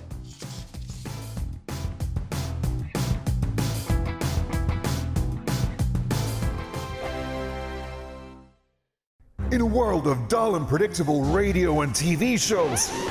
Oh, hi. On Mark Dolan tonight, we've got big guests. We drill into the big stories of the day. The show adds up to a brilliant listening and viewing experience. Mark Dolan Tonight is the most entertaining current affairs show ever, and that's a fact. Join me, Mark Dolan, Fridays and Saturdays from 9, Sundays from 10. Only on GB News, the People's Channel, Britain's news channel. There's only 3 people you can trust in life. Your doctor, your lawyer, and your nana. I'm not sure. So join me, Nana Aquare, at 3 p.m. every Saturday and Sunday, where we discuss the biggest topics of the weekend. Be ready for battle. Could you be quiet? What is this? It's my new It's teeth. your new teeth. I don't bite. Well, not without a good reason. Always honest, always fun. Every weekend at 3 p.m. on GB News, the People's Channel, Britain's news channel. So Jubes & Co, we tackle the issues of the day with real, robust debate, both sides of the fence, battling it out with me in the middle with my forthright opinions and views. And often really interesting things happen because you start with a position and then by the end of the debate you find actually, well, I might not have thought about that one. What we need in this country is 2 new political parties. You should maybe think about doing a 2024 calendar. I'm Michelle Dewberry and I'm keeping you company right through until 7 o'clock this evening. GB News, the People's Channel, Britain's watching. Join us every night on GB News at 11 p.m. for Headliners, which is 3 top comedians going through the next day's news stories, which is exactly what you need, because when the establishment has gone crazy, you need some craziness to make sense of it. Headliners. You don't have to bother reading the newspaper. We've got it covered for you. Every night at 11 p.m. and repeated every morning at 5 a.m. We won't send you to sleep like some of the other paper review shows out there. So join us 11 p.m. every night on GB News. The People's Channel, Britain's news channel. GB News, unlike other broadcasters, isn't obsessed with the London-Westminster bubble. We think there's a nation beyond the M25, and that's why we talk about the issues that matter across the land. Join me on State of the Nation, 8 to 9 o'clock, Monday to Thursday, on GB News. Daisy's listening, and you should too. Every Sunday from 11, join Michael Portillo. There'll be topical discussion, looking at the week before and the week to come. So kick back and relax at 11 a.m. on Sundays on GB News with me, Michael Portillo. GB News, the People's Channel, Britain's news channel. I'm Andrew Doyle. Join me at 7 o'clock every Sunday night for Free Speech Nation, the show where I tackle the week's biggest stories in politics and current affairs with the help of my 2 comedian panellists and a variety of special guests. Free Speech Nation, Sunday nights from 7 on GB News, the People's Channel, Britain's news channel. Nightmare commute. Kick it up a gear with me, Patrick Christie's at Drive Time, 3 till 6 p.m, Monday to Friday on GB News Radio. You can listen online and on DAB+, on the smart speaker app and on the GB News app. And if you've got an Alexa, all you have to say is, Alexa, play GB News. We're also on TuneIn and the Radio Player apps. From the school run to rush hour, get revved up with me, Patrick Christie's, on GB News and GB News Radio.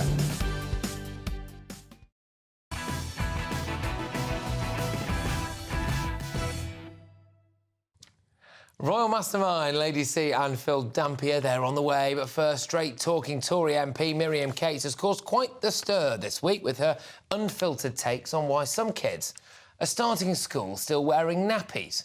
And Britain's plunging birth rate, she thinks that we might have to increase more foreign population in order to increase that birth rate. Speaking at a conference yesterday, the former science teacher turned politician said the GDP-obsessed economic climate meant mothers of toddlers were getting pushed into the workplace where they cannot toilet train their kids. And she warned that too many soft-touch mums and dads are shielding their youngsters from discomfort, including the ordeal of potty training. Is it an ordeal, potty training? Tell you what is an ordeal, not being potty trained. That would be an ordeal. That would cause it anyway. Her comments sparked outrage from certain quarters, with the Daily Telegraph's Charlotte Lytton insisting the cost of living was the problem, not working mums. I'm delighted to say that Miriam joins me now. Miriam, thank you very much. Well, you've caused a bit of a storm, that's for sure. You say that 90% of reception teachers now report having kids in their class who aren't toilet trained. I mean, are working mums to blame? I mean, how does this affect children? They head into adulthood. Go on, take it away.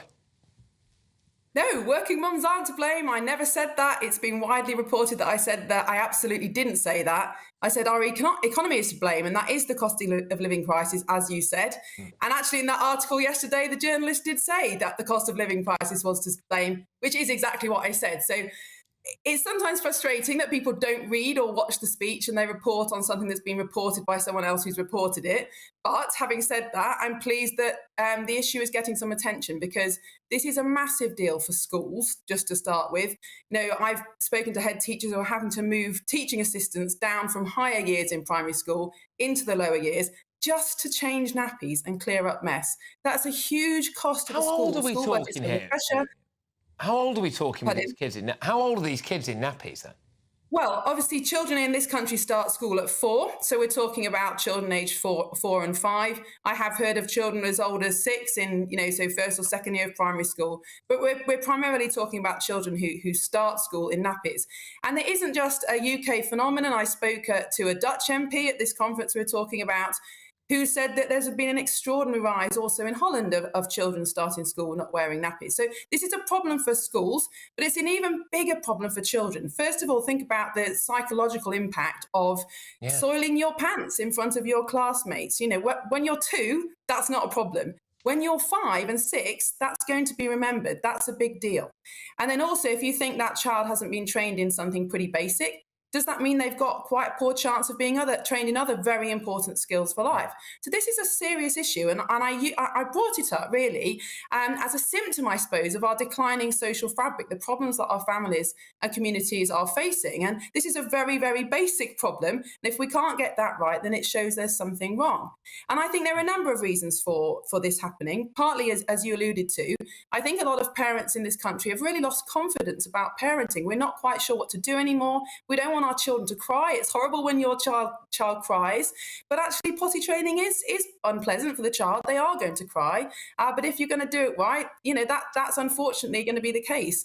But the other problem is that potty training takes a lot of time. It can take weeks of following the child around with the potty. And unfortunately, our economy is now so anti-family and obsessed with GDP that more and more mothers, the majority of whom, by the way, say they would prefer to work less. So we're talking about what women actually want in the majority of cases, can't work less because of the cost of living. They have to put their children in childcare, and then it's much more difficult to train the children. So I'm not blaming women at all. I'm blaming our system.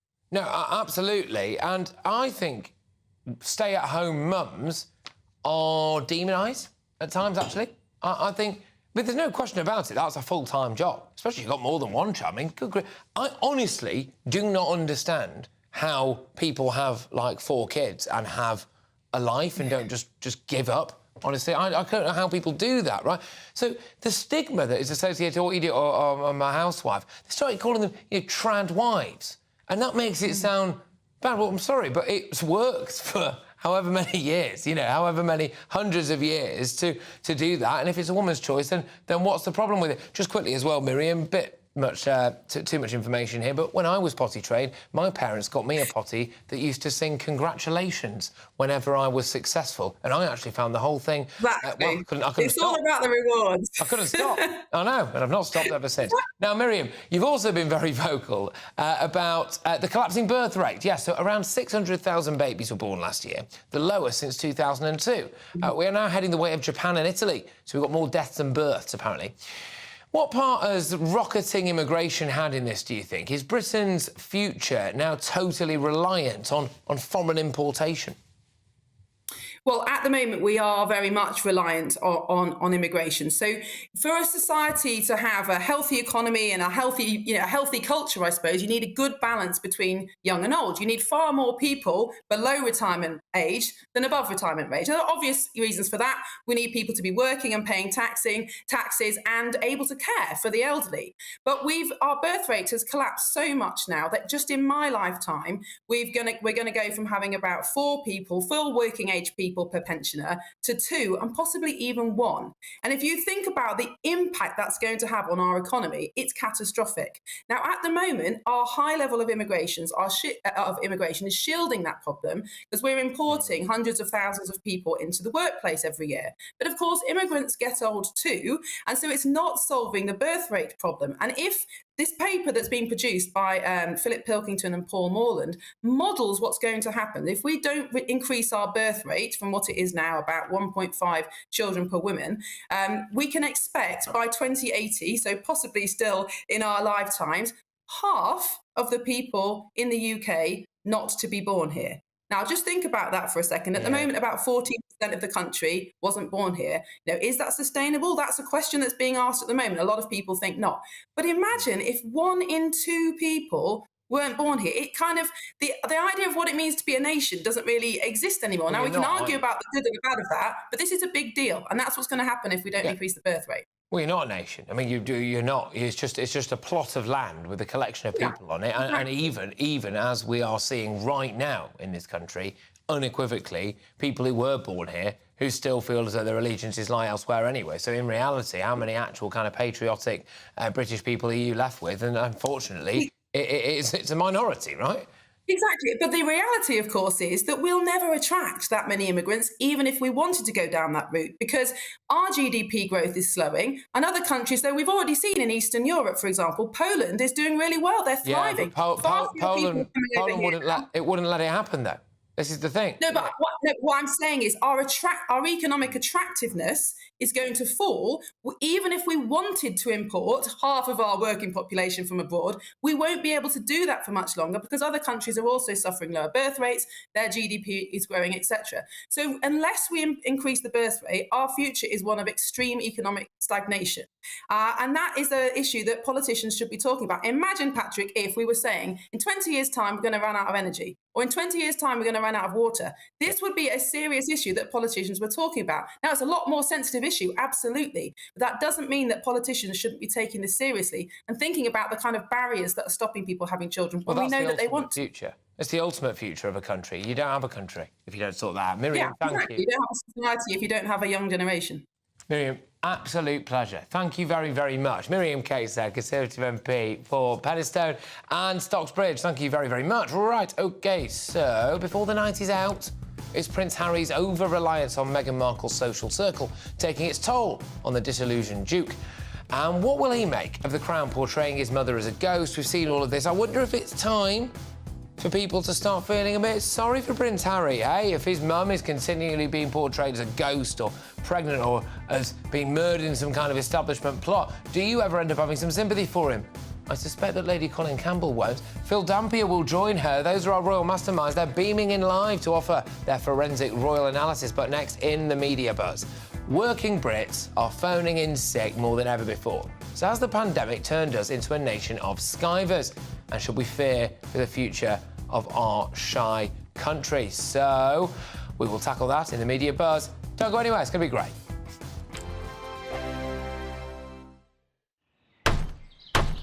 Who is it? We're here for the show. More energy this time! Welcome to the Dinosaur Hour. I was married to a therapist. And you survived? I thought we were getting Hugh Laurie. Second best.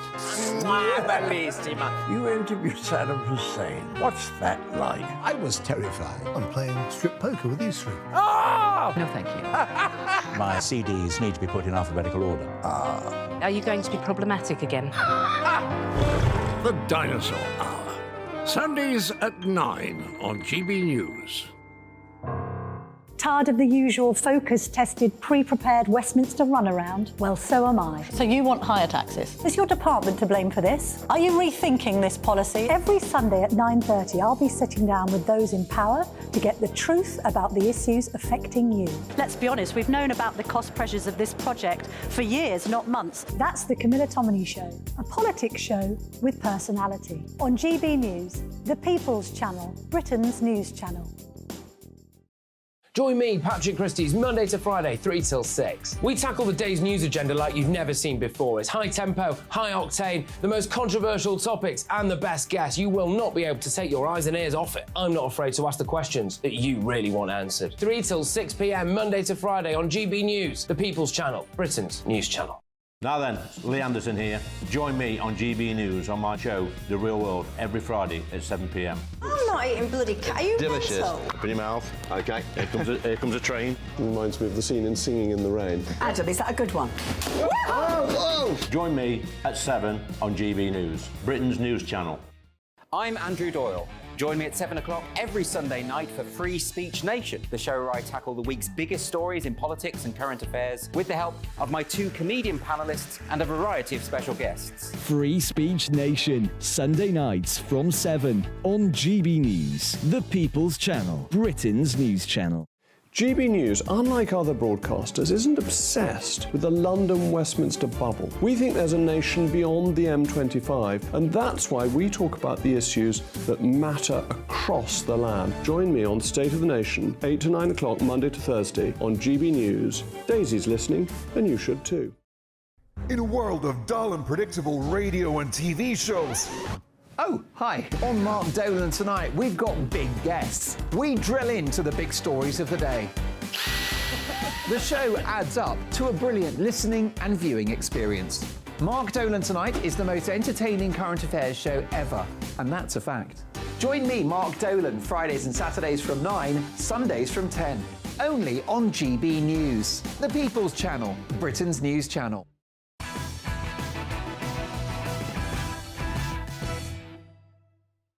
Let's return to tomorrow's news tonight now in our media buzz. I tell you what, there are some corkers out there today. This is more of the front pages, OK? So these have just landed in front of me. The Eye, mortgage paying, UK warned not to expect any interest rate yet. Boring. What I'm intrigued with is the big picture in yellow there. Britain's best astronaut. OK, it's a small pond you're fishing in there, but I don't think there is a public appetite to watch rich people flying in space. That's Tim Peake. Tim, you were never off the telly, mate, when you were in space, OK? You loved it then, didn't you? Yeah? Couldn't get it, oh, what's Tim Peake up to, floating around? Yeah, now you want to pull the space ladder away from other people. Interesting. Now, The Sun. There we go. Jessie and the Road Rage Killer. Grief. EastEnders star Jessie Wallace enjoyed a VIP night out watching an Elvis tribute concert with notorious road rage killer Kenny Noy. It's interesting, but can I just suggest that with everything going on in the world at the moment, that is not front page news. The Express, Don't ruin our nation's day of remembrance. Now we're talking. Fears over huge pro-Palestinian march planned for November the 11th. Fears of disruption on Armistice Day by thousands of pro-Palestinians have sparked calls for tighter security. We've spoken a lot about this. You know, it's this idea now that, remarkably, we've got 1 million people is the planned number of people on this march, and I would argue one of the most egregiously offensive things that I will have ever seen in this country, and that really is saying something. Up next, we've got The Telegraph, so there we go. Musk tells Sunak AI will end work. OK, fine, but why does Rishi Sunak keep continually being pictured at events that no one gives a toss about? Hancock wanted final say on who lived or died, says the COVID inquiry, which I think paints a terrifying picture of Matt Hancock with a needle in his hand, doesn't it? And London feels less safe for Jews than Israel, says the ambassador. More on that shortly. One final one now. What we got? The Mail. OK. Revealed. Oh, it's an exclusive. You know it's good. Revealed by ex-Cabinet Minister Nadine Dorries in the most anticipated political book of the year. Shadowy Tory number 10 fixer who had a pet rabbit butchered in mafia... What the heck? Who had a pet rabbit butchered in mafia-style warning to his ex-girlfriend. I'm going to continue reading this. A powerful Tory known as Dr. No cut up a rabbit and nailed it to the owner's home in a mafia-style warning to a former girlfriend. That's according to a new book. The astonishing claim is one of a string of revelations. Right, well, so I'm buying that paper. So, shut up and take my money, Daily Mail. Right, so those are the front pages. More on the media buzz with tonight's panel. Daily Telegraph columnist Alison Pearson. We've got a Conservative peer, Lord Sean Bailey, who has never been seen anywhere near a dead rabbit, and author and broadcaster Amy Nicole-Turner. Now, more Brits are calling in sick than ever before, with the average person taking a whopping 8 days off a year, compared with 6 days pre-pandemic. The biggest increase was in the 16 to 24-year-olds, a.k.a. Gen Z skivers, with 25 to 34-year-olds not far behind. Meanwhile, I'm sitting here 5 days a week working my socks off. I didn't write that. OK, it's actually 6. So, panel, what can we take from this? Are work-shy Brits taking the mickey, Alison? I think there are 2 points, Patrick. I think the first is that a lot of people did stay in and didn't go out. So I think a lot of people's immune systems are not that great. So I think a lot of people are getting worse colds and flu. But this is another bit of the collateral damage from lockdown. We've got the dreadful COVID inquiry winding on. There are bits of things that lockdown has permanently changed behaviour. And, of course, Rishi paid people a lot of money to stay home and do nothing. And people developed a taste for it. So not only have we seen a huge amount of kids absenteeism from school. That's also was ingrained during COVID. Children thought we didn't have to go to school. Maybe going to school is not important. So this is maybe going to work isn't what we fancy. I think it's a bit more than that. Although I would stand up for the Great British Sickie. I think you would. Yeah, 1 or 2. Should you ever pull the Sickie? Oh, undoubtedly. The thing I would say is what are people working for? I think what COVID did, it set the president as staying at home is better than going to work. But I think for young people, if you look at 24 to 34, went up by 43%, there's a rage amongst young people. What exactly am I going to get from working? I'm living in my parents' house because I can't afford anywhere to live, saying, as a matter of fact, my boss can take a jump. I'm going to stay at home tonight because I've had a big night out on Friday and I don't feel ready on Monday. The point is, we need to restructure our society so that work pays, so that people are building towards a future. That's very important. And the other thing I'd say, I almost agree with Alison, is that lockdown changed what people want. Now, it changed the power dynamics between employers and employee, but also it changed the work-life balance in people's heads and heart. People are prepared to make a little less money to live the way they want to live. Amy, it's the fear for me, though. Honestly, and I've Not always again. Had this. It's always not more fear. What is it about this time? Riddled with it. The fear of taking a day off, even to the point where even when I am ill, and it was not just at this job, it's everywhere I've worked. I am terrified of people thinking I'm skiving. Do you know what I mean? No, I know exactly what you mean. Obviously, no, people don't feel that. I know what you mean in this industry. But for once in my life, I'm agreeing with Alison and I'm agreeing with you, Sean. Wow. I think, at last, sense has been seen. Because Alison is looking into understanding why people perhaps aren't at work. And Sean again, but you have had 13 years to sort out those circumstances. But I think sick note culture is a myth generally peddled by truly lazy government. insurance to cover themselves for the likes of the things that you're talking about, Alison, the reasons why people aren't at work. But it still remains the case that we have less people off than our European neighbours. We still have some of the best rates in the world for people being in work. We also don't have a siesta in the middle of the day. But also... Well, exactly, so let's understand that work-life balance a little better. Caveats that when the Tory government changed the rules around who could apply for disability allowance, a lot of people just disappeared off the list. They didn't come back. OK. They just disappeared off the list, and that would suggest that maybe some of them took a different view on their ability. And why that's important, because people who are truly disabled, we need to be able to give them as much as possible. So you have to... Well, a lot of them are desperate to work as well. Exactly. A lot of them really are desperate. Right, now, coming up. Sorry, Alison. Are, quote, silly pronoun arguments distracting from bigger, more worrying issues, like the rise of China? Kemi Badenoch certainly thinks so. We debate as I crown tonight's greatest Britain and Union jackass. But up next, is Prince Harry stateside loneliness taking its toll on an increasingly disillusioned Duke? So, there are rumblings that his over-reliance on Meghan Markle's social circle is actually doing him a lot of harm. Our Royal Masterminds Lady Colin Campbell and Phil Dampier join me straight after this very, very short interlude. Don't move.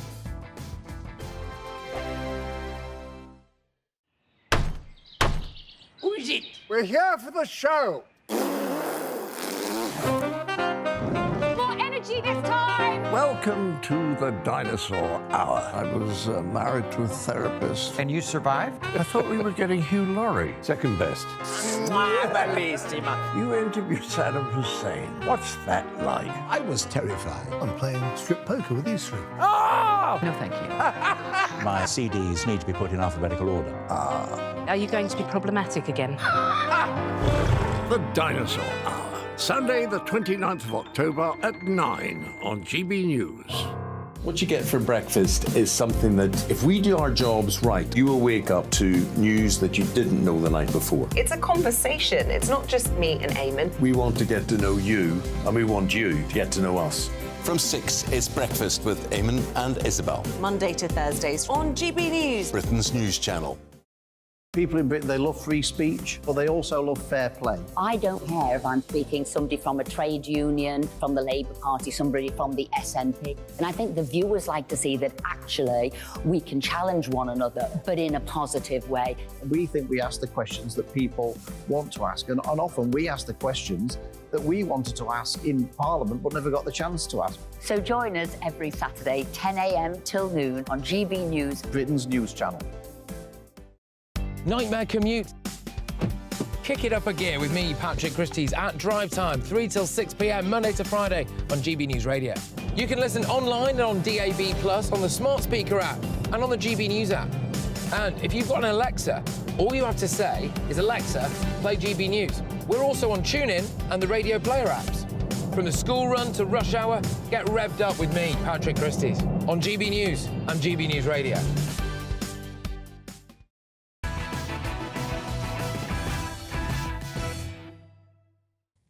Time now for my Royal Masterminds, Lady Colin Campbell and Phil Dampier.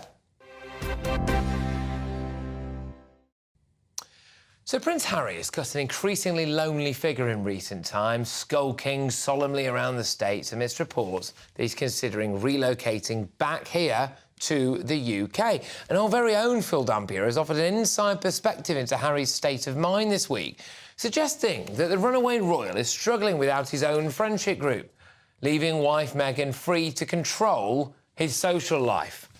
Well, I'm very pleased to say that Phil, alongside Lady C, joins me now. So, Phil, what more can you tell us about that, then? Yeah, good evening, Patrick. This is actually an interview that I gave to The Sun the other day, and quite a few people seem to have picked up on it. I mean, I'm told on good authority that he's quite lonely, he's quite isolated in California. Maybe that's part of Meghan's plan to isolate him from his friends as well as his family. I just don't feel that he's got a group of mates to go out and have a few beers with and unwind and relax and talk about matey men things that we all like to do up the pub. And I think he's become completely dependent on her for his social life. I mean, we see him at things like the Beyonce concert, basketball matches, and things like that. Formula One he was at, but he always seems to be with sort of, corporate types, people that he works with. He doesn't seem to be with a group of mates, and I think this is having quite an effect on him. And when you think, I don't like talking about Christmas in November, when you think Christmas is coming up next month, he's be the third Christmas he hasn't seen his family. I think he's becoming quite lonely and quite isolated. I don't have any information about him wanting to move back here, but I think it's starting to take its toll on him. Yeah, Lady C, I mean, everyone could see this coming, couldn't they? You get married, and then all of a sudden, you cut ties with your family, you cut ties with your long-standing friends, you move continent, and then, shock horror, you've got someone pulling your strings all the time. Yeah, but that's Meghan's game plan. Meghan is a dominatrix and Harry is a subservient. And what she has done is she has isolated him from all of his old support group, family, friends. I mean, the fact of the matter is, my understanding is a lot of his English friends don't want to have anything to do with him anymore. But I mean, who does he have to be friends with? Phil is absolutely right. In America, the only person he has who is his friend, as opposed to somebody associated with Meghan, is Nacho Figueras and his wife. Absolutely no one else does he have. It's absolutely astonishing. I mean, he's like a Stockholm victim. Phil, are we too quick to blame Meghan here? I mean, Harry's a grown man, for goodness sake, and he's got to sort himself out, hasn't he? He's wandered into this situation. Well, yeah, he has got to grow some, I suppose. You could argue that he needs to stand up to his wife, but we're not allowed to say that sort of thing these days, are we? It's sort of misogynistic. No, I mean, it should, like any good marriage, it should be a partnership. They should listen to each other. But she ought to know that for him to be happy and for the marriage to be successful, he has got to have some outlets. He has got to be able to let off some steam. I mean, James Corden was living out there, wasn't he? He might have been a friend, but he's come back to England. There's people like Elton John, who he's over in Europe, so he's not going to see him very often. So Lady C's right. Apart from the polo player, I don't really know any friends he's got out there. So he is getting increasingly isolated, I think. Maybe he's just not very good company, Lady C. Well, actually, he used to be very good company, I'm assured. I mean, I haven't seen him since he was a little boy, and he and William used to play with my children. But, he always was supposed to be good company. And so, no, I think he was good company. But Meghan's game plan has been to isolate him, and she has successfully achieved that, But it goes along with her personality. She isolates people. That's how she has domination and control and power.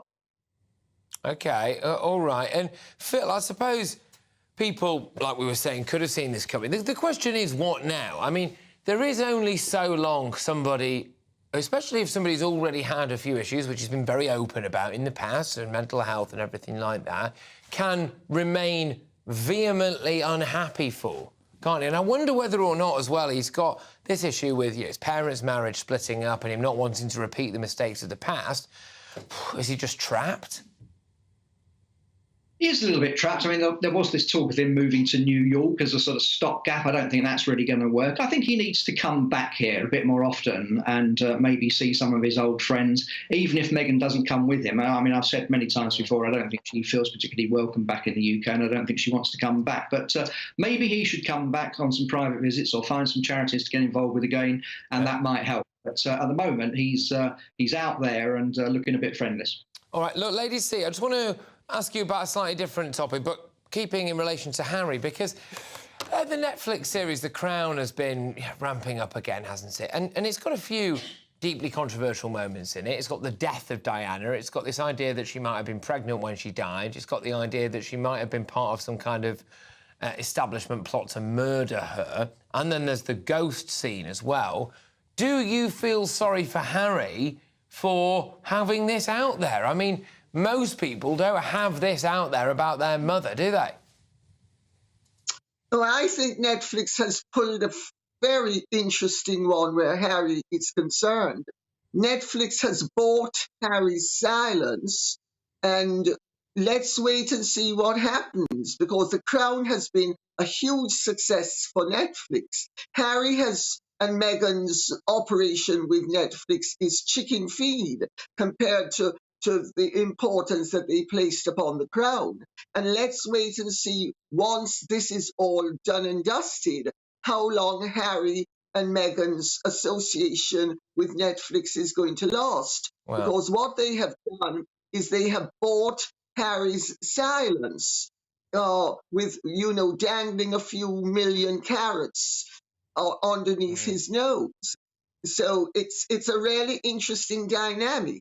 And I mean, nobody could pay me enough money to betray my parents, but I suppose Harry's a different case. Yeah, well, I mean, it would appear so. Just final word to you on this, Phil, then. Do you feel as though Netflix has bought Harry's silence over his comments about potentially deeply insensitive footage or dramatised footage, anyway, of his own mother's death and then resurrection as a ghost? Yeah, well, we know he's going to watch it, don't we? He said that in the Netflix series that he watches The Crown, unlike other members of the royal family. So, he probably has had his silence bought. And, it's this business. I did say the other week that I thought it would be a good thing if it stuck to the facts and a new audience would get to know about Diana. But sadly, if they're going to start going into some of the conspiracy theories that she might have been pregnant or she was bumped for, then I'm afraid it's a bit of a forlorn hope. But yes, on that, Phil. Sorry to cut across, but we've not got long left. And Lady C, look, all of these things that are coming out in The Crown now. I know that it's a drama, but the unfortunate reality is that this gets beamed out around the world, and a lot of people just take it as fact. Was Diana pregnant at the time of her death? Was she bumped off? She definitely was not bumped off. Diana would have survived if she had on her seatbelt. There have been exhaustive inquiries and investigations done. And when I wrote my posthumous Diana biography, The Real Diana, I spoke to all of the parties concerned, including the doctor who immediately attended to her. Dr. Mayo, I think was his name. We lectured the following year after her death at Birkbeck College together.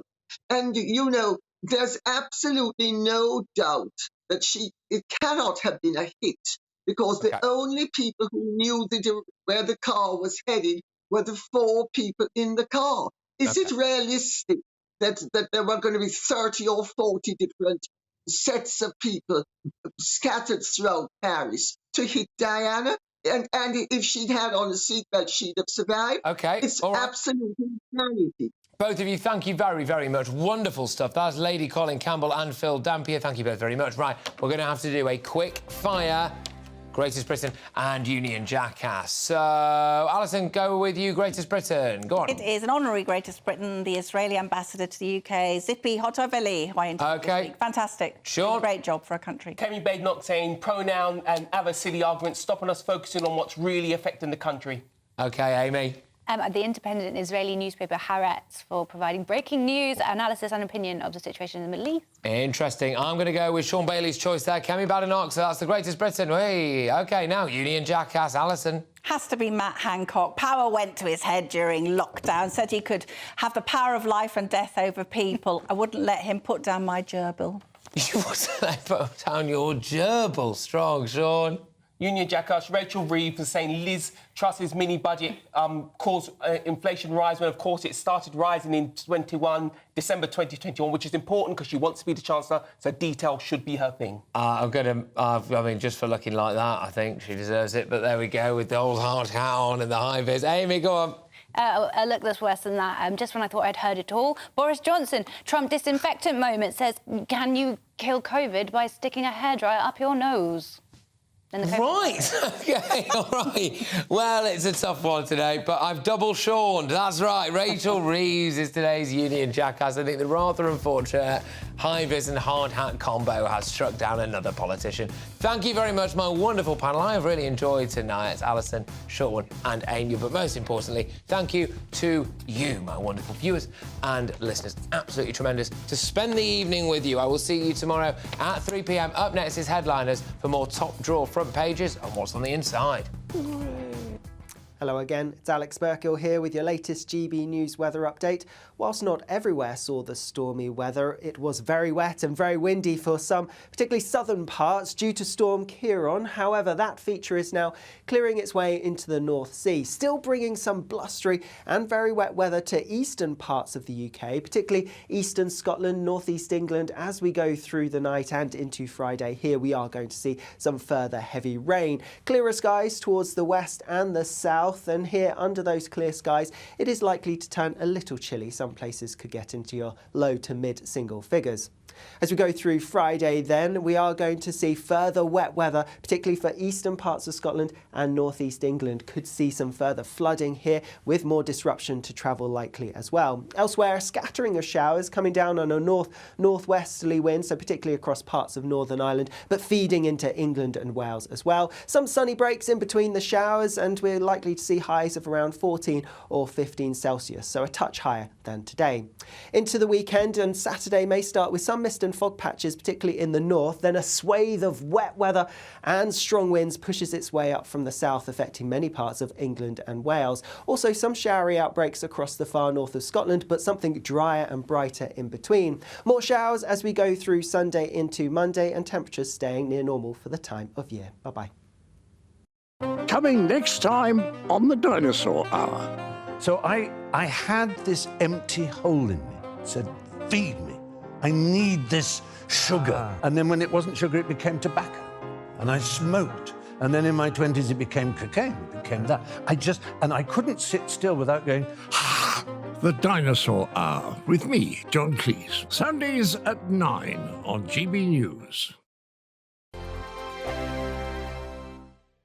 In a world of dull and predictable radio and TV shows.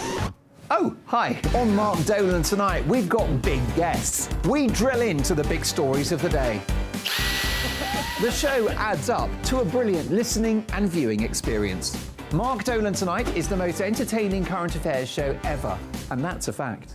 Join me, Mark Dolan, Fridays and Saturdays from 9, Sundays from 10. Only on GB News, the People's Channel, Britain's news channel. There's only 3 people you can trust in life. Your doctor, your lawyer, and your nana. I'm not sure. So join me, Nana Aquare, at 3 p.m. every Saturday and Sunday, where we discuss the biggest topics of the weekend. Be ready for battle. Could you be quiet? What is this? It's my new teeth. It's your new Yes, I teeth. know. I don't bite. Well, not without a good reason. Always honest, always fun. Every weekend at 3 p.m. on GB News, the People's Channel, Britain's news channel. So Jubes and Kerr, we tackle the issues of the day with real, robust debate. Both sides of the fence, battling it out with me in the middle with my forthright opinions and views. And often really interesting things happen because you start with a position and then by the end of the debate you find actually, well, I might not have thought about that one. What we need in this country is 2 new political parties. You should maybe think about doing a 2024 calendar. I'm Michelle Dewberry and I'm keeping you company right through until 7 o'clock this evening. GB News, the People's Channel, Britain's watching. Join us every night on GB News at 11 p.m. for Headliners, which is 3 top comedians going through the next day's news stories, which is exactly what you need, because when the establishment has gone crazy, you need some craziness to make sense of it. Headliners. You don't have to bother reading the newspaper. We've got it covered for you. Every night at 11 p.m. and repeated every morning at 5 a.m. We won't send you to sleep like some of the other paper review shows out there. So join us 11 p.m. every night on GB News. The People's Channel, Britain's news channel. GB News, unlike other broadcasters, isn't obsessed with the London-Westminster bubble. We think there's a nation beyond the M25, and that's why we talk about the issues that matter across the land. Join me on State of the Nation, 8 to 9 o'clock, Monday to Thursday, on GB News. Daisy's listening, and you should too. Every Sunday from 11, join Michael Portillo. There'll be topical discussion, looking at the week before and the week to come. So kick back and relax at 11 a.m. on Sundays on GB News with me, Michael Portillo. GB News, the People's Channel, Britain's news channel. I'm Andrew Doyle. Join me at 7 o'clock every Sunday night for Free Speech Nation, the show where I tackle the week's biggest stories in politics and current affairs with the help of my 2 comedian panellists and a variety of special guests. Free Speech Nation, Sunday nights from 7 on GB News, the People's Channel, Britain's news channel. Nightmare commute. kick it up a gear with me, Patrick Christie's, at drive time, 3 till 6 p.m, Monday to Friday on GB News Radio. You can listen online and on DAB+, on the smart speaker app and on the GB News app. And if you've got an Alexa, all you have to say is, Alexa, play GB News. We're also on TuneIn and the Radio Player apps. From the school run to rush hour, get revved up with me, Patrick Christie's, on GB News and GB News Radio.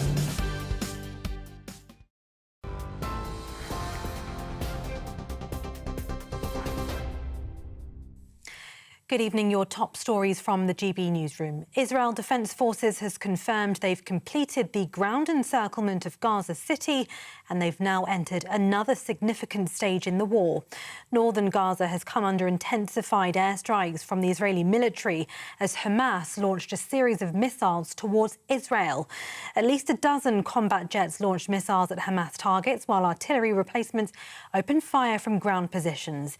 It comes after fresh strikes this morning killed 2 Hamas leaders in Jabalia, an area used as a refugee camp. The United Nations says it has serious concerns Israel's actions could amount to war crimes. The Rafah border crossing opened for limited evacuations from Gaza for a second day. At least 335 foreign nationals left yesterday. Dozens of the severely injured were also taken for treatment in Egypt following an internationally brokered deal.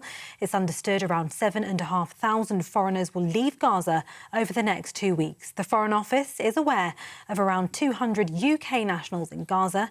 The UN says almost 80 Americans have been able to leave.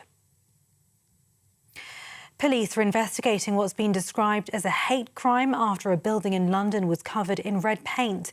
Messages about the Israel-Hamas war were painted on the building where weapons firm Leonardo's is based, with the entrance splattered in red. 2 men were arrested on suspicion of racially aggravated criminal damage.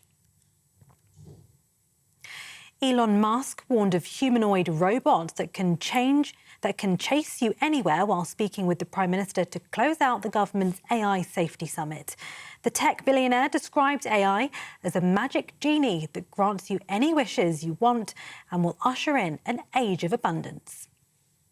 But there will come a point where no job is needed. You can have a job if you want to have a job for sort of personal satisfaction, but the AI will be able to do everything. So I don't know if that makes people comfortable or uncomfortable.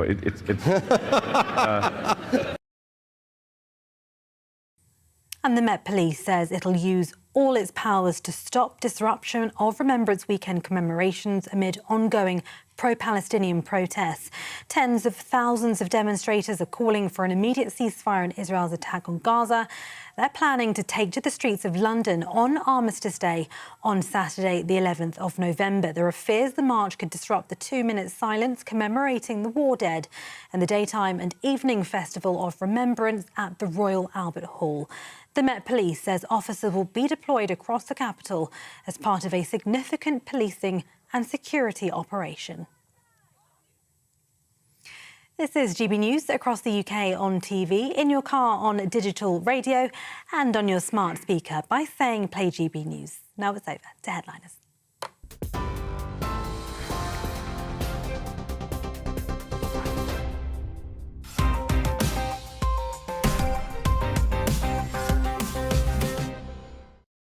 Hello and welcome to Headliners. I'm Nick Dixon, taking you through tomorrow's top stories for the next hour. And I'm joined by the thinking man's gammon, Paul Cox. Look at him, there he is, looking good. And anti-immigration immigrant, it's Nicholas De Santo. Happy with those intros, lads? Brilliant, yeah. Thinking man's gammon. I wasn't sure about either of them, especially the second one. Sorry, Nicholas, but no, it's all right. Technically true, but, you know. Yeah, still born in Rome, you know. Born in Rome. The cradle of the Western civilization. But cradle of the West. But it's fine. Yeah, yeah. And you're operating in your 3rd language tonight, which is so impressive to me. Oh, thanks very much. Let's see how the night goes. Yeah, I've spoken too soon. And I hear you two are both on an excellent podcast recently. Yeah, your podcast, Nick. Really?